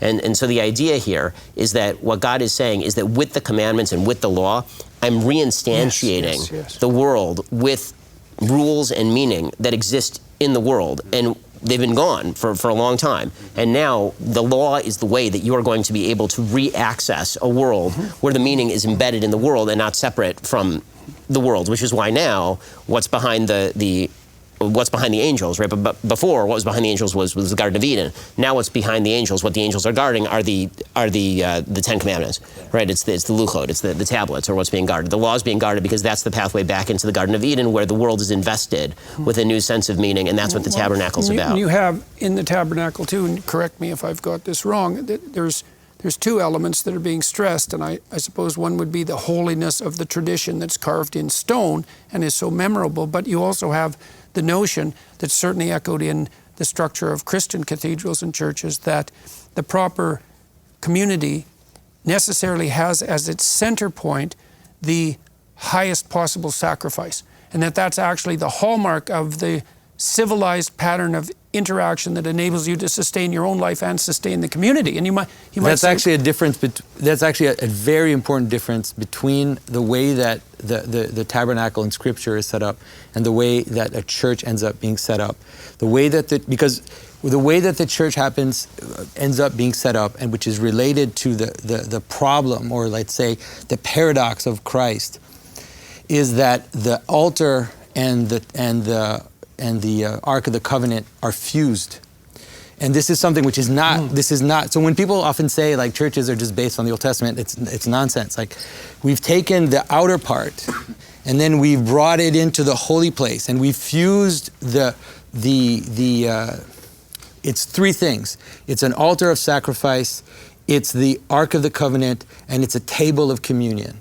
And so it's the table that Abraham shared with the angels, and that's what the altar is in a Christian church. So it's different from here. It is definitely a movement from this, like it's related to this, but it is based in a vision from Revelation, because in Revelation, it's the Lamb on the altar around which all things turn. And so it's that vision in Revelation which brought Christians to ultimately fuse those together in the Holy of Holies. Whereas, by the way, synagogues tend to be more structured like the tabernacle, right? You have the Aron, you actually have the Ark up front, and then you have the Bima, which is where you actually read the Torah. That's located kind of in the center of the congregation, which is where the Mizbeach would be. And would that altar. be related to the altar, like symbolically? Would it be related to the altar? In the it makes sense that that's how it's constructed. I mean, it's literally set up for the reading of the public reading is done in exactly that area, and then you take the Torah out of the Ark and bring it down into the people, and then you read it. I have a question for you and for Dennis. I don't know if there's a tradition in Judaism. There is in Syrian Christianity and Orthodox Christianity,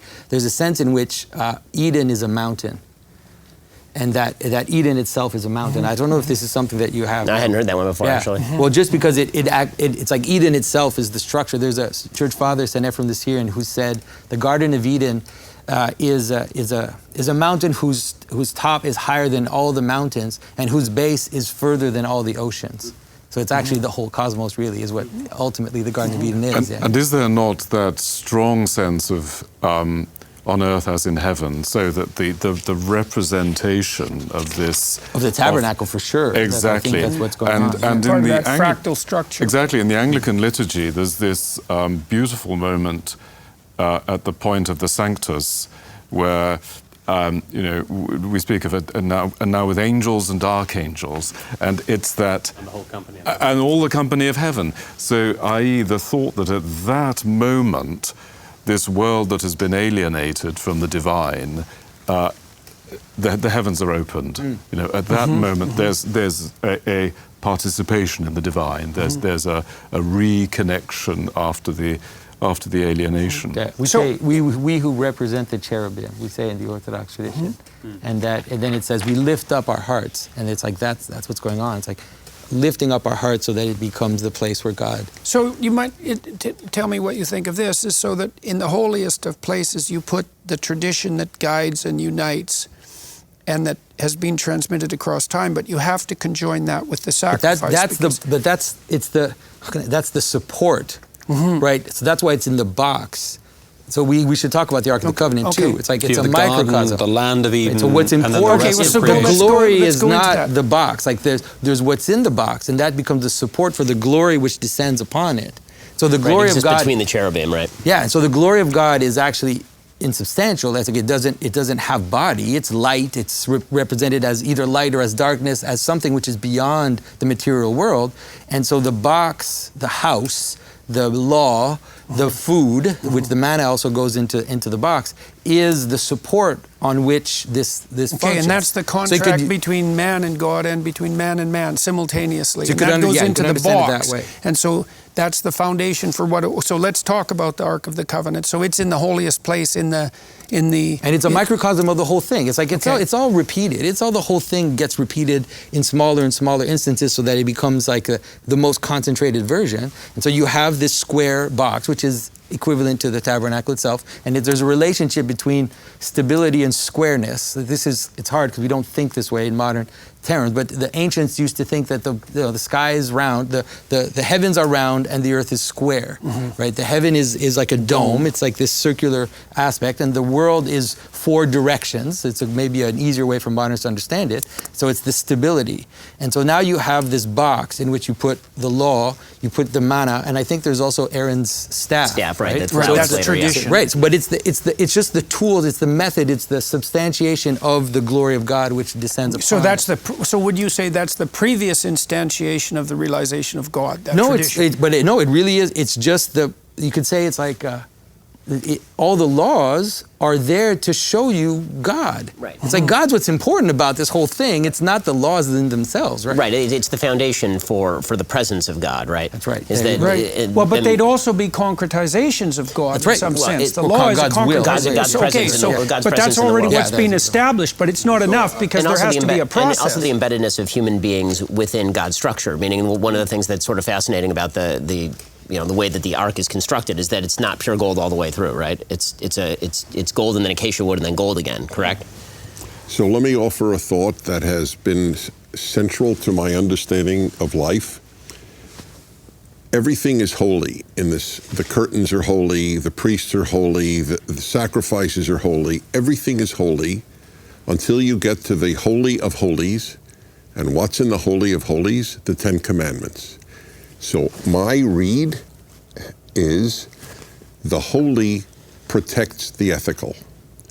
Our society has completely lost the concept of the holy, and as a result, we have lost ethics. It's a source of the ethical, you could say. Oh, I don't say that. Okay. I'm okay with it, but I'm saying it very precisely as it protects it. When and I always You like mean to the give outside balance it. structure? No. The- I'll give you a perfect, what I think is a perfect example. You may not agree. I remember being stunned when people started cursing publicly. Having come from a yeshiva religious background, Ben would have the very similar response, and maybe even someone from a strongly Christian background. That we understood people say expletives, etc., but that it became normative in society. To me, that was James Q. Wilson's broken windows. To me, the holy is the window that's broken. When you break the holy, you don't immediately break the ethical.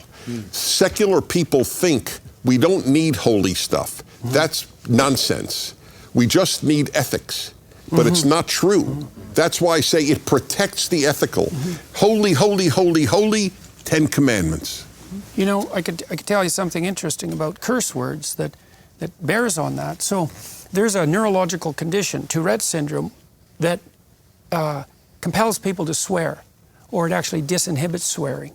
And you might think, how in the world can you have a neurological condition that makes you swear? Well, swear words are four-letter words. They're guttural utterances. You have a different circuit that swears. It's almost the purest combination of unmediated emotion with language. And when you swear, you're actually using the circuit that animals use to signal the presence of predators. So if a jaguar or if a monkey sees a jaguar and it has a jaguar utterance, it's really a curse, and it alerts all the other monkeys to the fact that the jaguar's there, and it has an implication for action. And what happens in Tourette's is the structure that would integrate or inhibit that more primordial linguistic system is not functioning. And so what it means is that as the curse words re-enter the lexicon, it's the collapse of the integration structure that keeps those animal utterances under control. That's literally what's happening. That's amazing. Yeah. I'd And like in to the jungle, offer, that's another reason for the jaguar to eat the monkey.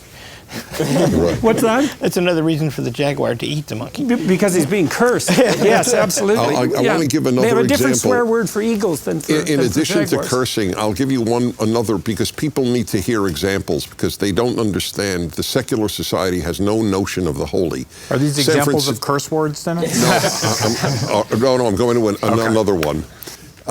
San Francisco City Council had a debate a few years ago on whether or not to keep laws against public nudity. Right. And by one vote, they voted to keep it, and their rationale was a completely secular one, and that was health. That naked people sitting on a bench, it wouldn't be healthy, and we can't rely on them to all sit on a towel. So on my show, I said, there is only one reason to ban public nudity, and that is that the human being is not an animal. Animals are naked, humans are clothed. That's a religious concept. There is no secular argument against public nudity. Call me up with a secular argument against public nudity. By the way, then as you know, all the left-wing sites, Prager says in favor of public nudity. Close, yes. Well, Prager says there are no secular arguments against public nudity. I'm for public nudity, exactly. But it's so important for people to understand, and even my listeners, many of whom have a religious background, it was news to them. Oh, there really is only a religious holy argument against public nudity. There is no secular argument. There's an aesthetic one too. Here's the thing. Well, fair enough. In some cases. Dennis, I'll say that it's almost mirroring the gold structure of the ark. Holiness protects the ethical, which does protect the holy in the end. And the reason I say that is because there really is no rationale for any ethical system absent certain core assumptions about the human being, the human being made in God's image, the innate value of human beings. Like once you get rid of that, there's no rationale for any of the ethical systems that exist. And so these are all just assumptions that are made silently by people who deny there's a God, but they're living off the fumes of systems that have been created long before they were created. And so the death of the sacred, I mean, you're totally right about this. It also means the inability to defend society against predations against it on the ethical level, as you're discussing. The proper response to people should be able to walk around naked in the streets is to laugh at that. Right? This is when the sacred is breached, your normal response is to laugh at that because it's absurd. Right? The reason that societies have sacralized, wide varieties of societies have sacralized certain behavior is because the idea is that this is not up for debate. In the same way that we have a constitution where certain rights are supposed to not be up for debate, right? These are self-evident truths even though they're completely not self-evident. We say they're self-evident because they've now been sacralized in secular terms. Once you do that, once you set aside a series of ethical precepts and you say these are sacred, we're now saying, I don't have to re-express to you every single time we talk about this the rationale for this. This is a piece of traditional wisdom that has been accepted as a data point that's been useful for thousands of years, if you're going to put this in the most secularistic of terms.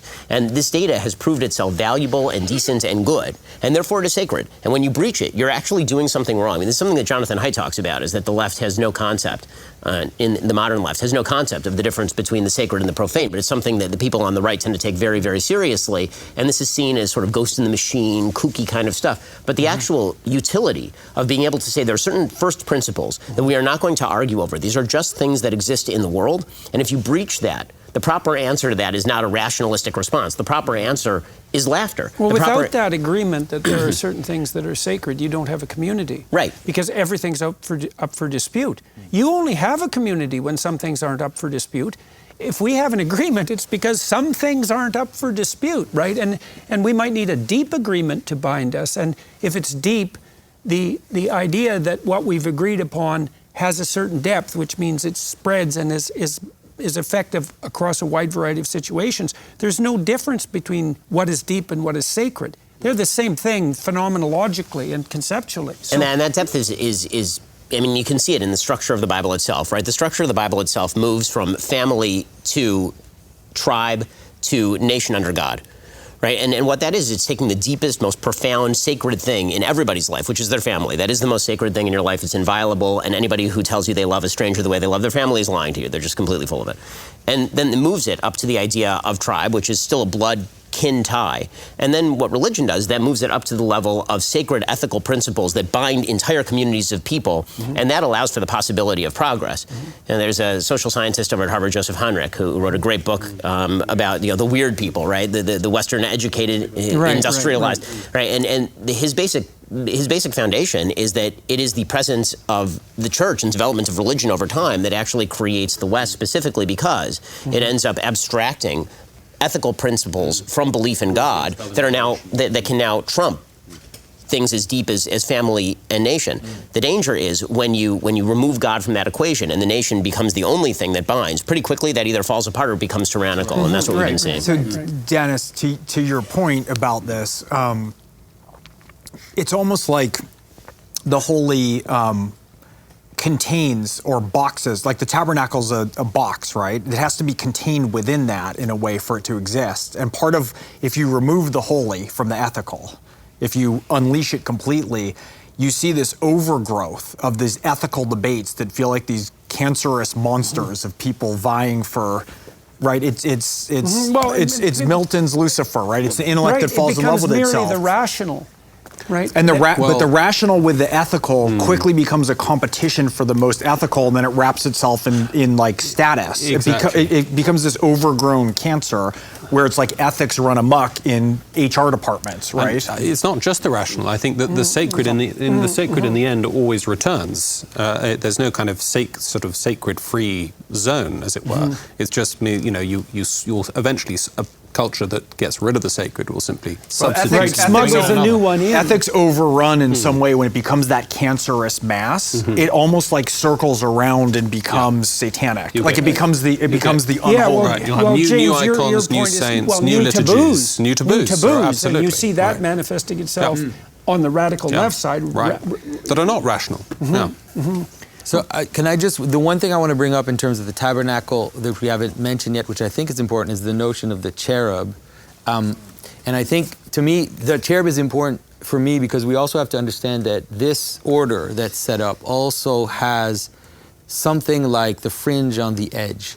And that fringe on the edge will be represented in several ways in the Bible as an actual fringe on vestments. There are different ways, or as the corner of the fields that should not be tilled. There are different ways to represent it. And the cherub we represent the cherub often as this nice little angel. Imagine Indiana Jones, it's like all these classical angels, but the description of the cherub in Scripture is that it is a hybrid. It is a mixture of usually of a lion, a bull, an eagle, and a man in different ways, either with four faces or sometimes with parts of the body. So it's a monstrous chimera. It's a chimera. It looks more like a sphinx. So like the vision of Ezekiel. Yes, right. Ezekiel is a good example of that. And so it's like, so what is going on? Why is that? And it has to do with the edge. That's why the cherub is placed on the outside of the Garden of Eden and is like a transition, a guardian between the inside and the outside. And the place that is between the inside and the outside is the thing that has a confused identity. That is what it is. And so it has a function in the whole cosmos, this notion of something which is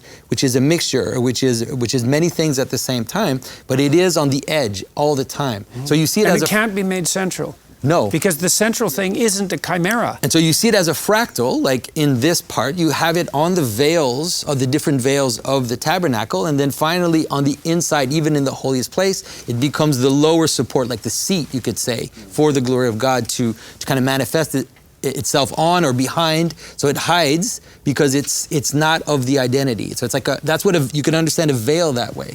It's like guarding, this intermediary space. It's almost guarding like a gargoyle. And that's what gargoyles are. The same thing. If you want to understand gargoyles, the cherub is already there in Scripture. We've talked about before that there's two versions of the monstrous that has to be kept at the fringe. One is too much sameness, right, and the other is too much of the chaotic thrown together, the monstrous chimera, right? They're different, but they guard from different things. Identity and diversity. Yeah, and so that's a guard. Like, don't go beyond tyrannical unity and diversity. There are two excesses. One which would be excess unity, and you will see that's some no of that. Fringe allowed. Yeah. Right, exactly. Excess and unity we'll see is some no of that fringe allowed. In the story of Miriam and the Ethiopian wife, I think has to do with that exactly. Where it's she's insisting on too much purity, and so because of that, it's actually funny. I think in the text, her skin becomes white like snow, and she's objecting to Moses having a darker wife, you could say, and she becomes like too white. It's not framed in racial. It's not a racial question, but it's an idea of being too pure, you could say, so that you can't function inside the system. But so this is you're saying the tabernacle, right? There's echoes of Garden of Eden. There's echoes of creation, right? It's the point. It's the meeting point of everything that we're saying. And so what the gargoyle is guarding is, I'm already a composite of various things. Go beyond me, and the center won't hold. Right? Yeah, it's the edge, right? It's the thing on the edge, right? Right. Exactly. Well, it's part of the problem of categorization per se, because we like to think that the way we make a category is we have a list of features, and everything in that category has that list of features and no other features. And none of our categories are like that, except there are categories called proper sets, like triangles, where you can exactly define what's in the category and what isn't. But hardly any categories are like that. Most of our categories have an ideal at the center, and then there's a bunch of other categories, and so that brings up the problem of, well, what exists at the margin of the category? Because you can't just make a qualitative shift from one category to another. And the answer is, well, the ideal that's the central point of the perception, even the enabling precondition for the perception, is that there's an ideal at the center, but there is a fringe of things that are sort of like that. And it's an inevitable consequence of having a category that works because it's united by an ideal, but that's still practically flexible enough to operate in the real world. It has to have a fringe. And so, it's very useful to think about that in terms of tolerance too, because you could put forward an ideal, and maybe this is a mediating principle that helps us deal with the judgmental quality of the ideal. It's like, well, who can stand against the ideal? And the answer is no one. Well, you soften the ideal by having a fringe around it, and you say, well, maybe we have a concept of an ideal family, but almost no one's family makes itself manifest as that ideal. Well, do we judge everyone harshly and throw them into a pit? The answer is no. We maintain the ideal, but we also note that there's a wide fringe around that ideal that needs to be accepted as part of the category, even though it's got a monstrous nature. And what's the relationship between the cherubim and the mercy seat in the Ark of the Covenant? Well, the cherubim guard the mercy seat. It's not totally clear. Well, is that it's because not totally clear what the mercy seat is. Well, if it's associated with the idea of mercy, is it the notion that even the monstrous has a place? Is it something like that? I mean, it's acting as a guard. So that's the way to understand it. It's acting as a buffer. It's acting as something which is guarding the improper from entering. So I think you just have to see it as a fractal. Think of the Garden of Eden. It's like the garden, you get chased out of the garden, there's the cherubim on the edge, protecting the garden. So now it's represented several times in the very text. It's on the veils and then represented again fractally in the I see. In the so middle. you think it's an echo of the idea of the cherubim that are guarding the gates of paradise? That is 100% So going back sure. in is There's atonement no doubt and about reconciliation in reverse. Okay. Did you that's ask so interesting. Did you pose the rhetorical question? Are monsters real? Was Yeah, that for one sure of the monsters things are real. that you, Jordan, had just said? Something to the effect of maybe the monstrous is real, or something to that effect? Well, the monstrous is definitely real. Right. So I mean, just want to offer a very, I don't know if the word is cute, but I think an interesting little anecdote. So when my older son was about 5 or 6, it was a difficult period because his mother and I had just divorced. And he was walking around the house with a sort of mop handle or broom handle, battling monsters. Mm-hmm. And I don't know if I was right to this day, whether it was related to anything he was going through with regard to the divorce, if he was going through anything at all. He was so young when his mother and I separated. But nevertheless, he was killing monsters. And he looked at me and he said, "So, Dad, are monsters real?" Mm-hmm. And I went through this incredibly fast debate. If I say yes, he'll be scared. But if I say no, mm-hmm. I'm lying to him. Mm-hmm. Mm-hmm. And so I said, yes, monsters are real. And he stopped immediately. There was no more killing monsters. So I had this little this little nephew of mine. He was having terrors at night. He was waking up screaming at night regularly. He was about 4.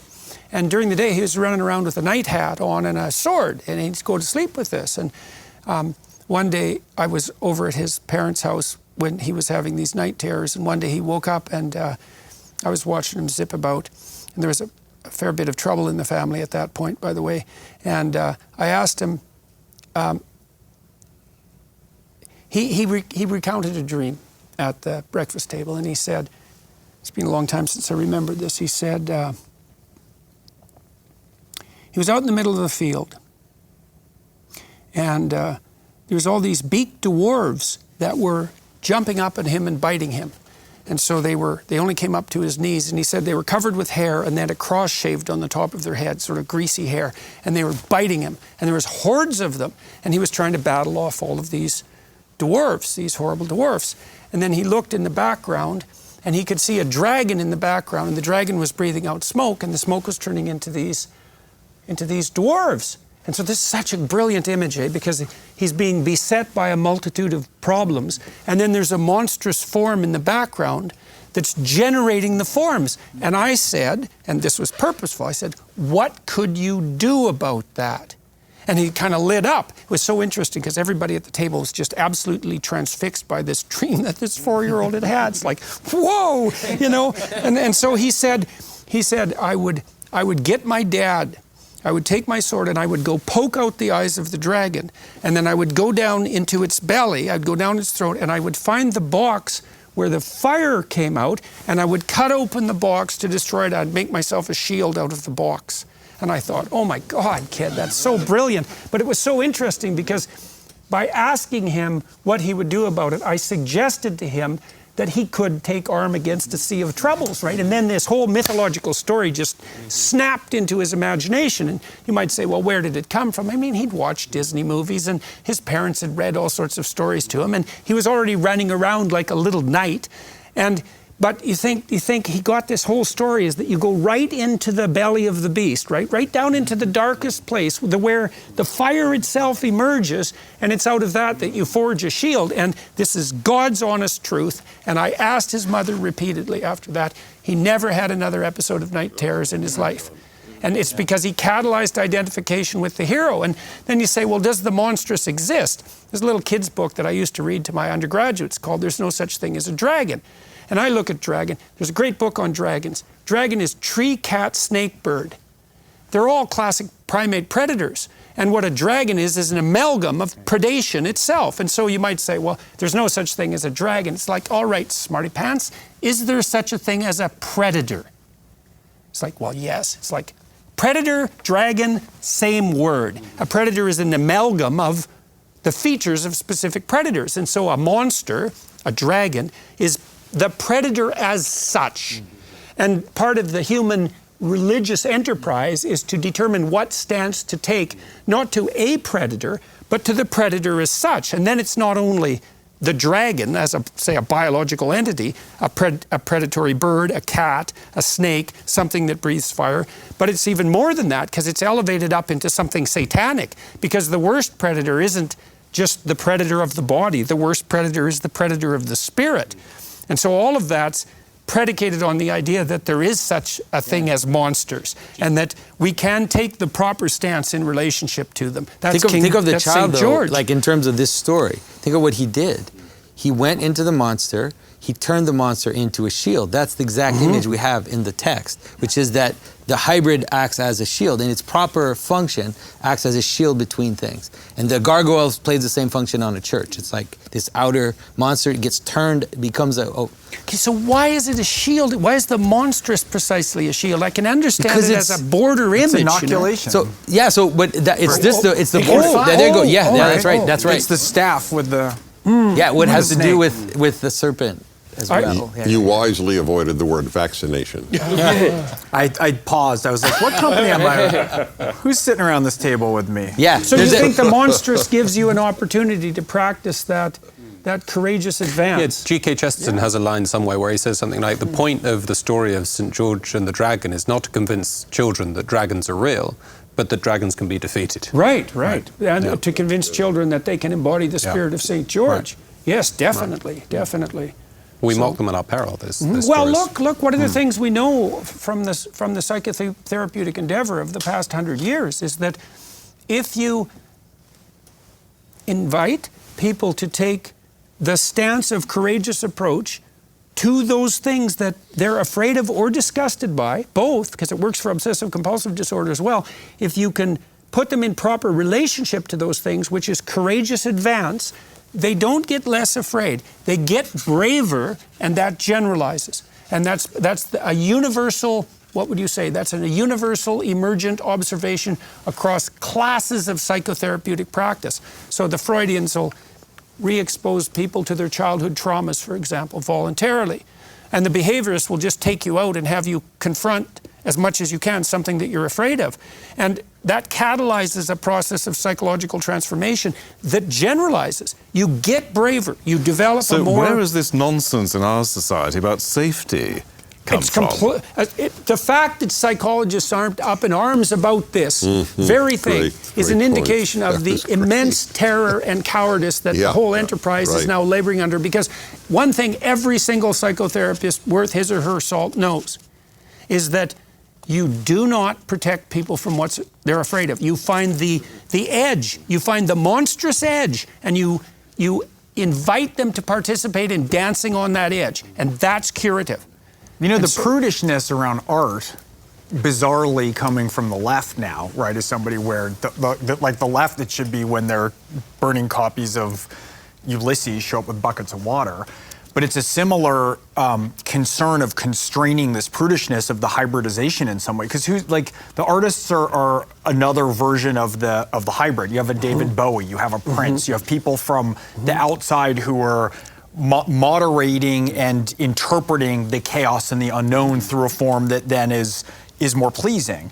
But you don't want to go to a concert and see 40 princes. You don't want to sit in a classroom with 40 princes. The point of Prince is he was Prince. To be on the free. Well, right. That's the point of it. So if we start to hammer everything into shape and with too much sameness, which is the other side of too much hybridization, both poles contain the fringe alarms. stops. The fringe loses its utility. I mean, one of the arguments that I read that was quite compelling from the gay community itself against the idea of gay marriage was that if you move the fringe to the center, all the utility of the fringe disappears. And there's special utility in the fringe, but it is utility of exceptionality. It's not utility of inclusiveness. And the other problem, too, is if you move the fringe to the center, you're faced with the problem that turns out, boys and girls, the fringe has fringes. And so you think you've got a fringe to deal with when the center is the center. You wait till the fringe is the center, right, and then you're going to see Ontario school teachers with 78 quadruple D breasts and gigantic nipples going to shop class. And not in a good way. Right? Yeah. Exactly. This point was so beautiful. I don't want to let it go because it's so helpful to people about the safety God, so to speak, of our time. I have this great, it's a gift of my life, 40 years of talk radio, because I talk not to, but with so many people. So when I talk about this subject, I'll never forget, a woman called, said, "Dennis, I really want to travel. I envy you. You've gone to all these countries, but I'm just afraid, I'm petrified about flying. What should I do?" And I said, "Fly. The only possible way to get rid of that fear is to get on an airplane. If you have to take 3 people you love with you, take 3 people you love with you. If you have to take a sedative, take a sedative, but you have to fly." I learned this when I was a kid. My older brother, and for many kids, the older brother is godlike. And he was godlike. He was 6 years older than me. And I told him I was really scared of horror movies, monster movies, horror movies. And I don't know where he came up with it. He said, "Watch them until one day you're just going to say, boy, they really did a good job with the costumes and the makeup." And that's exactly what happened. So, and that's the message. I should clarify a point. It's not safety God. It's safety goddess, and it's the devouring mother. Right? And the safety goddess that's the devouring mother is then the predator. Well, then that's the predator. Because if you're the person who insists that everything be made as safe as possible, you are now the snake in the garden. I think also we, in this political discussion around this, which it consolidates to right away, we get so lost in content. And so much of it is like, what is the process by which aspects of the fringe rightly move to the center? And that tends to be a moral and righteous engagement that has aspects that are sacrificial, civil rights movement, maybe Stonewall, Harvey Milk. There's a negotiation with the public in a way where aspects of what are considered the fringe are rightly brought in, I think rightly, brought in towards the center. It can't occur from a position of screaming and temper tantrums. The engagement of that process has to be one that's negotiated. Do you think that's associated with the idea that in the holiest place you have a place of tradition and a place of sacrifice? Because it sort of implies that the tradition is sacrosanct and sacred, but the tradition is also stone, right? It doesn't move. And that's actually the problem with tradition, because the future changes. And so the fringe does have to be incorporated in a transformative way into the center. And it's sacrifice that enables that to occur, right? I mean, when you're... It's armor, right? Armor protects you but limits your flexibility. And there's certain negotiations that have been successful. We're not going to say, when you're talking about this teacher, we don't have that conversation anymore about certain groups who we all accept. I mean, even the differences between us sitting at this table. There's groups, there's a process by which there's a righteous negotiation, but the negotiation has to mean that you are taking on the burden of whatever the punishment is for your perceived transgressions to the society. And you're doing it in such righteous fashion that the onslaught that comes against you reveals itself as injustice. Well, that's Mandela. That doesn't answer the question of the central principle that's at stake, however. I mean, there's a version of, in the scripture, and even in the story that's coming, we probably won't be able to deal with it. There are some versions of how the fringe gets integrated into the center. The most easiest one to understand is the story of Ruth, where you have a stranger who is integrated into the land, who's integrated into the people. And the way it happens is that your God will be my God. That's how it works. And there's another version she first says your people will be my people. That's right. Your people will be God will make So God, the idea is that it's like I am actually going to join with you. Like I'm actually going to recognize the highest ideal as the same and participate in the body. And so it's like I'm spoiling this story. Sorry, but it's like when we get to the promised land and you have only 2 people left from this entire group that enter into the promised land. One of the versions of that is that one of those 2 is a Kenizzite. He's possibly not even Hebrew. And he gets the fringe of the land. They'd say that he gets the border of the camp. And so you have Joshua, who is the savior and who is the central part, and then you have the outside. And one reading of his name, Caleb, is dog, actually.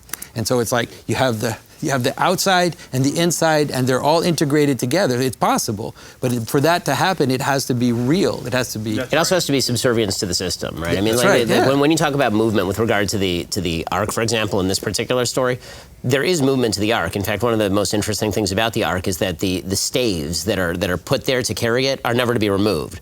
Right, you're never supposed to take them out. Theoretically, you could take them out, and then you could replace them every time you wanted to move the ark, and that's what you would normally do if you were building something, and then you were going to leave it there for a while, not knowing when you were going to do it next. You would take out the staves, you'd put them in the closet somewhere, you'd take them back, but you're not allowed in the biblical text to actually remove the staves, because the ark could theoretically be moving any time, right? I mean, the idea is that where God tells you to go, you go. But the actual interior contents of the ark and the composition of the ark itself, the eternal principles, are unchanging. You're going to take those principles into foreign lands, and you're going to take them into wilderness, and you're going to take them into places you don't understand. You can't let those places change the interior content. Right, that's why they're stone. That's why they're made of gold. They're made of unchangeable materials. Yeah, gold is better than stone, even in terms of unchangeability. Right, it's the ultimate unchangeable material. Yeah. Do you want to comment on the vestments? And we can close with that for today? Yeah, we could. I mean, the vestments... I don't know if there's someone else who wants to talk about the vestments. I have one quick word to say. Yes, not about vestments as a general rule and the Torah's preoccupation with the right ones. This is is the word hobby horse. This is a passion of mine. Again, it's our age of complete secularization and is related to the absence of the belief that clothing is important. Beginning, for example, with the idiocy that kids do not need dress codes in schools. Every study, and I'm not a study fan because I have a motto, studies either confirm what common sense suggests or they're wrong. But in any event, study after study shows kids with dress codes have less violence in school, their grades improve, they respect their teachers more. And likewise that the teacher has a dress code. Clothing is critical, and we have lost that sense. And I know many of my listeners, and as Larry Arnn sweetly said, even supporters are Christian. And I think my biggest single difference with them is not a Jewish-Christian difference. It's a clothing at church difference. I say it matters what you wear at church, and then Christian after Christian calls my show and said, God doesn't care what I wear. And I go, well, That's why this text is so important. God does care what you wear. Where did you get the notion God doesn't care what you wear to church or even non-church? It's an incomplete celebration if you don't pay some attention to how you're comporting yourself, how you're presenting yourself. Yes. At least it's the deviation from an ideal. If you're going to go to do something ideal, you might as well. So I'll tell you something that happened to me. This is quite remarkable, I suppose. Before I went on tour the first time, I gave some thought about what I was going to wear. Now, my father was a school teacher, and he always wore a suit. And this was in the late 60s and early 70s. And I asked him one day when I was a kid, and he said it was a mark of respect for the students. And that really struck me, and because he always put on a suit. And my dad's an outdoor sort of guy. Like, he's not a suit sort of guy, fundamentally. And so when I went to Harvard to teach, I wasn't much older than my students, somewhat, but not markedly. And so one of the things I did was to dress quite formally, and that put up a distinction between me and my students, which was actually, it made things easier for them because that formality made it actually easier for them to interact with me. And so I started to pay some attention to that. And I always wore suits when I lectured at Harvard. I even toyed with wearing my robes at one point. That didn't work because that's so archaic. No one even knew what I was doing. But when I went out on tour, I decided I would go and get some really good suits. And I went to a tailor and I got some really nice suits, and I spent a tremendous amount of money on them. It just shocked me to death. But I thought, look, I'm going out on this multi-city tour. I'm going to do absolutely 100% everything that's under my control to make it work. So I bought these suits. It turned out I liked them. But one of the things that was so cool, I didn't expect this at all, is that about half of the people who come to my lectures dress up. The men, lots of them tell me, the young guys, they say, this is the first time I've ever, and they have three-piece suits on. They say, this is the first time I've ever bought a suit. I bought a suit for this lecture. For the show, wow. For the yeah, and now, the last tour I was on was 4 years after the first tour, and a lot more of the people who came were couples, and a lot of them are dressed up. So it's like a wedding. It's so fun, and to see these people, these young people, like they're dressed up, they put forward their best foot, you know. And what's so interesting about it is they're all excited about it, right? Because they don't have an opportunity anymore to put their best foot forward and are never rewarded for it. But I never envisioned at all that the decision that I made, you know, to put on these suits and to pay some attention to vestments, let's say, would have this distributed effect that's been quite pronounced and quite remarkable. And it also makes the events themselves, in a real sense, more civilized. Because everyone's there, like, they're trying to look their best, and they're trying to look their best because they're actually trying to do their best. And that means the outer clothing matches the inner orientation, and that's part of having the proper vestments, and that brings us back to the high priest's garments. So the only thing that I can say is that pretty much everything we've explored until now is now gathered again into the priest's vestment. And so you really have to understand it in this fractal system as microcosms within microcosms. And so the priest is a microcosm of Israel. He is Israel contained into one person, and the way that his vestment is made is the same. You know when I said the heaven is round and the earth is square? Well, that's how his vestment is made. He has a mitre or a turban. He has a round thing on the top of his head, and on his forehead it says, Holy to the Lord. And then on his breast he has a square with the 12 tribes of Israel. And on his shoulders, he has the sons of Israel. So you could say, what's the difference between the two? And you can see it as this corollary, as this promise, right? So it's like from heaven above descends the covenant, the promise, and it separates into the sons of Israel, and then it joins together into the breastplate, which has 12 stones, which are engraved with the names of Israel. So that's the best way to maybe understand it, is that once again, and if you that's a subsidiary hierarchy right there. And if you understand, it's hard because we don't have the full picture, but if you understand that the tabernacle it wasn't just the tabernacles, that the tabernacle was set up, and then the tribes were set up all around as this massive square. And so it's like this is now gathered all the way back into the high priest, who kind of carries that into the holiest place. So the subsidiary structure is there the whole way through. And there's a fringe on the edges of the vestments as well. Well, right? There's the bells, And for Dennis, there's also undergarments, which say made from linen, covering the naked flesh from the hips to the thighs, so the high priest doesn't bear guilt in the holy place and die. But there's also the Dennis Prager line of undergarments coming soon. And there's a relationship between the different garments, because there is a wool garment as well. because there's a law that says you don't mix linen and you don't mix linen and wool. It's very important because it has to do with this hybrid problem, which is mixing categories together. But if they're properly ordered, then you see it. So he's representing the veils of the temple themselves, because in the temple there's a linen veil and a wool veil. Then his vestment is linen with wool, and so it's all this amazing microcosm, bringing it all together into the. By the way, talking about undergarments, the Mormons are mocked for their undergarment by the anti-religious, and whenever I hear their mockery, which makes me sick, I actually respect the Mormons for doing it. I think they don't know that Jews do that with the tzitzit, the fringes that religious Jews wear under their garment, and sometimes you even see the fringes exposed. But it's interesting that they would mock. Why would they just not ignore it? It's almost as if they understand anything that represents the holy just needs to be destroyed. The nihilism may not be conscious, but it is present.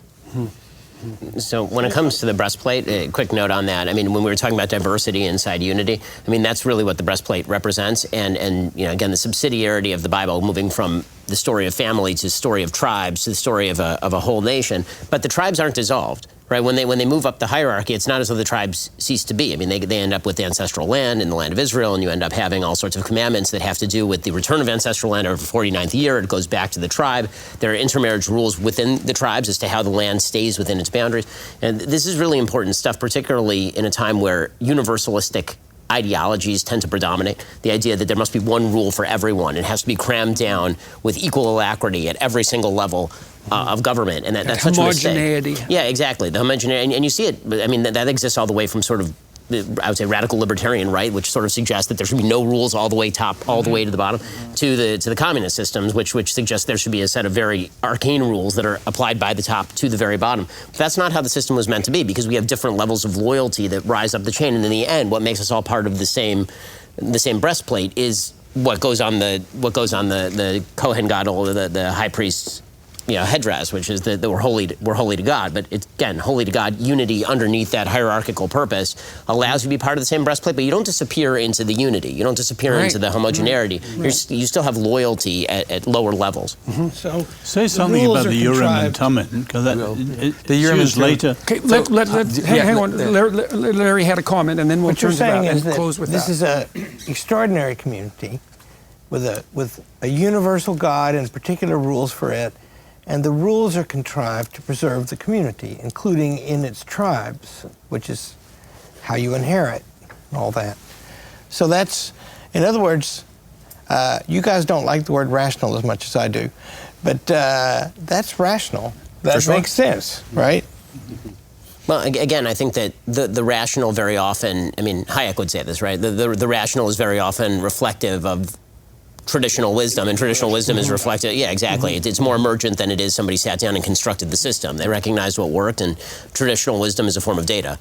And so the fact that this has worked historically and been embodied by Judaism, embodied in subsidiarity in the Catholic Church, been embodied throughout human history, the fact that, again, it's now being kind of thrown out in favor of grand schemes for all of humanity that ought to be crammed down from the top level on downward, it's extraordinarily dangerous. And it's why, when you see sort of the push now against nations, right? Nationalism is bad. Nationalism is not bad. Nationalism can be bad, but it doesn't have to be bad.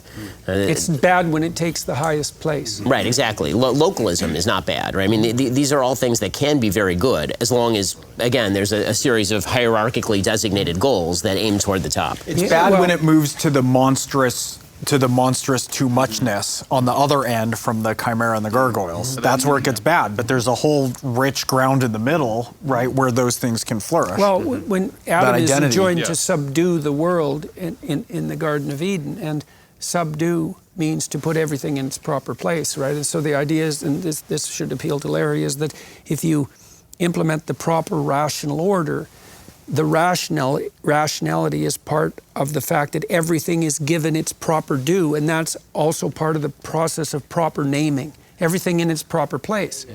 And if it's in its proper place, it has the right value.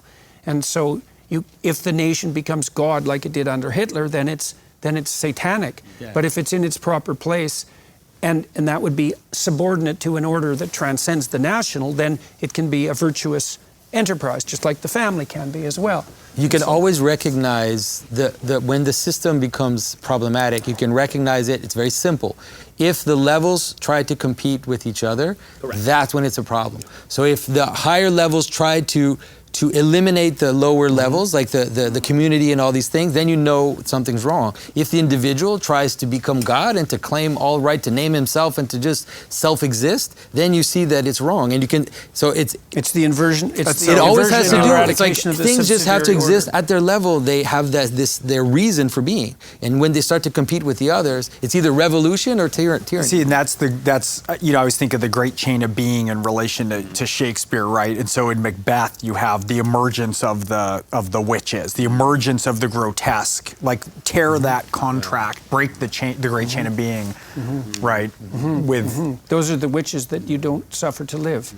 Right. Right, which we talked about yesterday. The world opens up. So do you want to just this is like throwing a bomb into the table, though, talking about Urim and Thummim. No, let's leave that. You want to talk about that tomorrow? We should leave that because we've hit our 2-hour mark, and I think this is a good place to close. So let's open with that tomorrow. And so for everyone who's watching and listening, this has been episode 12 of the Exodus seminars, and we've done a good job now, or at least as thorough job as we could manage, of walking through the commandments and then differentiating them or analyzing their differentiation into the particularized law, and then associating that today with the particularization of place and worship and ritual.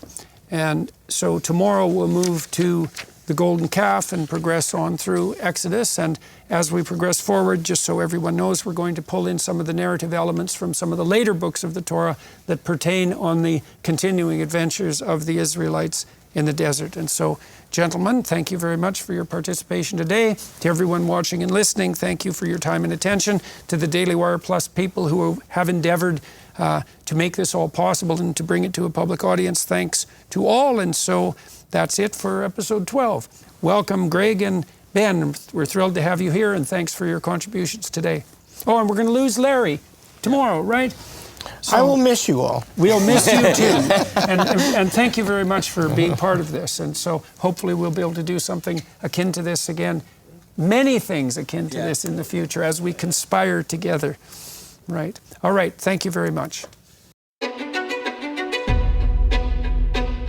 Right, when you love people, you know where all their vulnerabilities are, and that's deliberately where you don't prey on them, right? If you really don't love somebody, you know where the vulnerabilities are, and you prey on those vulnerabilities, and that's how you destroy relationships. But if you actually want to have the best relationship with someone, you love them and you fear them, but you don't fear what they're going to do to you. You fear what you could do to them. I think goodness is more trustworthy a guidepost than love.